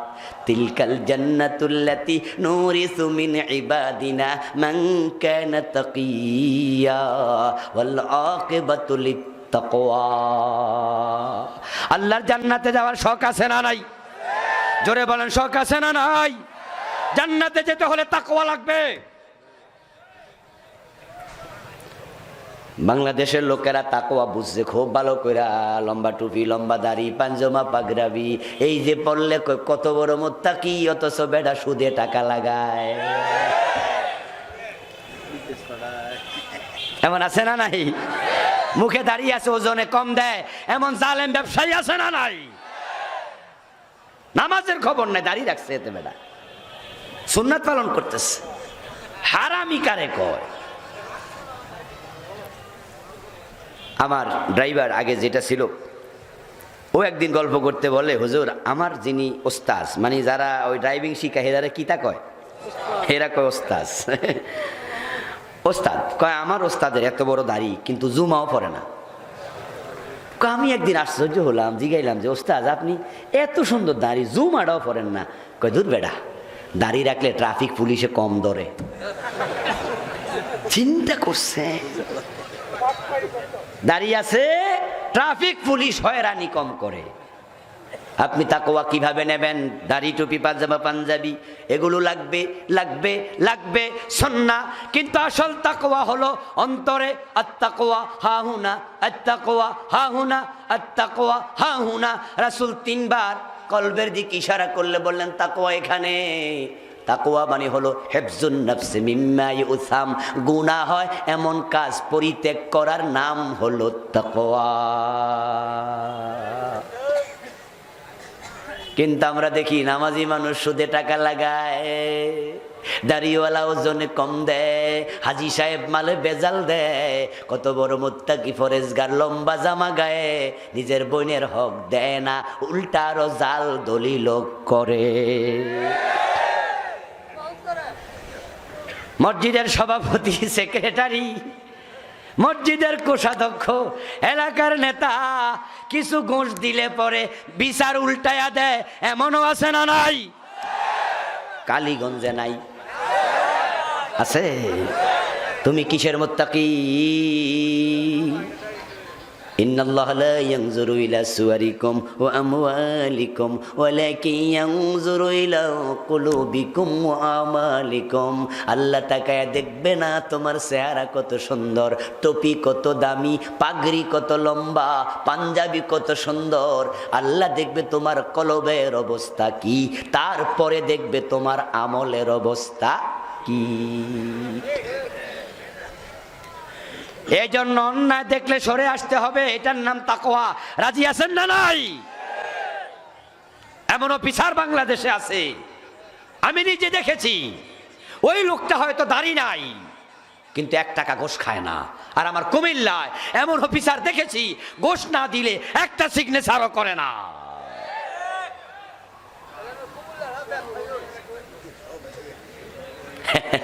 কয় সব জায়গায় নাকি আছে? হ্যাঁ, আমাদের কুমিল্লার দেবিদ্বার থানায় বিরাট একটা মাদ্রাসা আছে, যে মাদ্রাসা আমি পড়েছি, নাম হলো ধামতি আলিয়া। অনেকে নাম শুনে থাকবেন। হ্যাঁ, ওই মাদ্রাসার কেরানি সাহেব গেছেন টিওনুর অফিসে। মাদ্রাসার প্রতি কয় বছর পরে পরে নবায়ন করা লাগে, এটার নাম কিটা জানি? ও না না, নবায়ন যে করে, হ্যাঁ, স্বীকৃতি। স্বীকৃতি কি করা লাগে? নবায়ন করা লাগে। 5 বছর পর পর নির্ধারিত মেয়াদ আছে। যাই হোক, উনি মেয়াদে আবার সেখানে টিউনু সভাপতি, উনার কি লাগবে? গেছেন উনি টিউনু অফিসে, গল্প করছেন আমাদের সামনে এসে। প্রিন্সিপাল হুজুর নিজে একদিন বক্তৃতা দিতে গিয়ে বললেন, কাহিনী শোনো, তাকওয়া কই গেছে, তাকওয়া এখন কি জিনিস দেখো। টিউনু সাহেব নতুন আসছে, ধামতি আলিয়ার নাম উনি ভালো করে আগে শোনে নাই, চিনেও না। হেড ক্লার্ক সে সব কাম করে, স্যার আমাদের নবায়ন লাগবে, একটু সাইন দিয়ে দেন, কালকে সকালে ঢাকা যাব, আগামী দিনের ভিতরে করব, কারণ টাইম আগামী দিনে আছে। দাউদকান্দিও ব্রিজ হয় নাই, মেঘনাও ব্রিজ হয় নাই, আইতে যাইতে একদিন শেষ। টিউনু সাহেব কয় কত আনছেন? কি কয় কত আনছেন? উনি কয় স্যার আমাদের মাদ্রাসা তো অনেক পুরাতন মাদ্রাসা, ছাত্র টাত্র তো অভাব নাই, আমরা তো এইসব দেই না স্যার। কয় না দিলে আমি সিগনেচারও করি না, মাগনা লেখাপড়া করি নাই, আপনি এখন যান। কেরানি সাহেব ভাবলেন যদি এখন জানাই প্রিন্সিপাল রে, প্রিন্সিপাল জানাবে এমপি রে, এমপি জানাইবো ডিসি রে, তো আগামী দিন তো আর হইব না কাম। হেতো ওজোর মজোর দেখাই কব যে দিমু পরশু দিন আইন। যাই ফিসা হুজুরে কইল হুজুর এই হলো ঘটনা, এখন কি করি? হুজুর কয় আমার এসব শুনাইও না, সময় আছে একদিন মিয়া, দেরি কইরা আবার ঝামেলা করতে আইসো, আমি যদি ইয়েস কই পরে আবার বদনামি করবা, হুজুর ও গোঁস দিতে কয়। এখন কেমনে কি করবা, তুমি করো গা, যাও। উনি একবারে ভোরবেলা হাজির, রেডিমেডি হইয়া ফাইলপত্র লইয়া টিউনো অফিস থেকে সকালবেলায় দেখা কইরা একবারে ফজরের পর চলে যাবে ঢাকায়। ফজরের নামাজের সাথে সাথে হাজির। বাসায় গিয়ে কলিং বেল চাপলো, ওখানে কেউ অফিস খুলছে? ভোরবেলা কেউ অফিস খোলে? ডাইরেক্ট বাসায় আছে। একজন মহিলা বের হয়ে বলতেছে কিষান, কই যে টিউনু স্যার কই? কৌনি তো এশরাকের নামাজ না পড়ে করে আসে না। কথা বুঝেন? কি পয়রা করে আসে? এশরাক পড়ে আসে। এজন্য যান, ফজরের তো পরেই মসজিদে পাবেন। তখন উনি বলে আমি মসজিদে গেলাম, গিয়ে দেখি ঠিকই যায় নামাজে বসে বসে জিকির করতেছে, জিকির ধ্যানে মগ্ন, আল্লাহর মহাওলি। উনি পিছন দিক দিয়ে গিয়ে কয় আমি দিলাম সালাম, আসসালামু আলাইকুম। পিছনের দিকে ঘাড় কাত করে কয় ও আপনি এত বড় বড়? কয় স্যার আমার না আজকে দিন শেষ, আজকে তো আছে টাইম, কালকে না কইছি। কয় মিয়া আনছেননি কিছু? কয় স্যার কিছু আনছি। কথা হইলো অপেক্ষা করেন, আমি আসতেছি, আমি 6 রাকাত পড়ে আসি। তারপরে তিনি এশরাক পরে ঘরে গেলেন, হাতে ঘোষ নিলেন, সাইন করে দিলেন। নামাজ পড়ে জিকির করে হারাম খায় এমন লোক শুধুমাত্র ওই বেড়া না আরো আছে না নাই? কিসের মুত্তাকি তুমি? ওয়ালা কিবাতুল তাকওয়া। ওয়াজ নিয়া বাড়িতে যাইও ভাই, কামে লাগবো। মৌমাছি যখন মধু সংগ্রহ করে, ওই ফুলের মাঝে একসাথে 100 টাক মধু নেয়নি, আধা 100 টাক। কতটুকু নেয়? একবারে সামান্য, কিন্তু বারবার নেয়ার কারণে কয়দিন পরে মৌসাকে ভরে যায়। এক ওয়াজ থেকে অনেক কিছু একদিনে নিতে পারবেন না, যদি একটা একটাও গ্রহণ করেন আপনার দিল ইমানের মৌসাক মধুতে ভরে যাবে। তাকওয়া মানে পাপাচারিতা ত্যাগ করা। যদি আপনি আমি তাকওয়া ত্যাগ করতে পারি, পাপাচারিতা, আল্লাহ ঘোষণা করেছেন আমি মুত্তাকি বান্দার জন্য জান্নাত বানিয়ে রেখে দিয়েছি। আল্লাহ আমাদের সকলকেই জান্নাতি হওয়ার তৌফিক দান করো, বলুন আমিন। এরপরে শুধু অনুবাদ শোনাবো, তারপরে দোয়া হবে, একজন উঠবেন না। রাজি আছেন? আমি হকটা আদায় করি। এরা বলে সে আমাদের কাছে তার পালনকর্তার কাছ থেকে কোনো নিদর্শন আনে না কেন? তাদের কাছে কি প্রমাণ আসেনি পূর্ববর্তী কিতাবে? সংক্ষিপ্ত ব্যাখ্যা, ছোট্ট ব্যাখ্যা। মক্কার কাফেররা বলতো তুমি যদি নবী হও তাহলে কিছু দলিল টলিল দেও। তো বিশ্বনবী একদিন বললেন কি দলিল চাও? কয় তুমি কিছু একটা দেখাও। আল্লাহর হাবিব দেখলেন আকাশে চাঁদ জল জল করে জ্বলছে, পূর্ণিমার রাত, ইশারা দিলেন 2 টুকরো হয়ে গেল। এমন হাদিস আছে না নাই? সহিহ বুখারীর এটা। ইন্নাহা লামাক্কাতা সাআলুন নাবিয়্যা সাল্লাল্লাহু আলাইহি ওয়াসাল্লাম আন ইউরিয়াহুম আয়াতান ফাআরাহুমুল কামারা শাক্কাতাইন ফিরকাতুন ফাওকাল জাবাল ওয়া ফিরকাতুন দুনাহু ক্বালা আশহিদু। আওয়াজ দিয়ে বলেন সুবহানাল্লাহ। কিন্তু কোফাল ফোরার দল এবার বলে বসলো তোমার জাদু আকাশ পর্যন্ত গেছে বুঝি। হেদায়াত বড় দামি জিনিস রে ভাই, সবার কপালে এটা। যদি আমি এদেরকে ইতিপূর্বে কোনো শাস্তি দ্বারা ধ্বংস করে দিতাম, তবে এরা বলতো, হে আমাদের রব, আমাদের কাছে নবী রাসূল কেন পাঠাও নাই? তাই আমি মানুষকে শাস্তি দেওয়ার আগে নবী রাসূল পাঠাই, যেন তারা কোনো ওজর পেশ করতে না পারে। শেষ আয়াত, হে নবী বলে দিন, কুল্লুন মুতারাব্বিসুন ফাতারাব্বাসু, সবাই অপেক্ষা করো, সামনে বিচার দিবস আছে। আমাদের ওয়াজ শুনে কিছু লোক হাসে, ইসলামের উপরে আস্থা নাই, বিশ্বাস নাই, এমন কিছু নাস্তিক আছে না নাই? কয়দিন আগে আবরার ফাহাদ নামক একটা ছেলেকে বুয়েটে মারছে, ভুলে গেছেন নাকি? মনে আছে না নাই? আবরারের মৃত্যুর 2-3 দিন পরে আমি ফেসবুকে দেখলাম তসলিমা নাসরিন একটা স্ট্যাটাস দিয়েছে। তসলিমা নাসরিনের নাম কি ভুলে গেছেন? আচ্ছা, সে ভারতে আছে। তসলিমা নাসরিন স্ট্যাটাসে লিখছে, আবরার ফাহাদকে তার বন্ধুরা এরকম পিটাইয়া মারলো, এটা আমি সাপোর্ট করি না। তবে বুয়েটে পড়া একটা ছেলে 5 ওয়াক্ত নামাজ পড়ে, আমি বুঝি না সে একজন বুয়েটের শিক্ষার্থী হইয়া এসব কেন করে। বুঝেছি সে ভালো পড়ে, কিন্তু তার ভালো জ্ঞান নাই। এর মানে সে বুঝালো, জ্ঞানী হলে আল্লাহ বিশ্বাস করত না।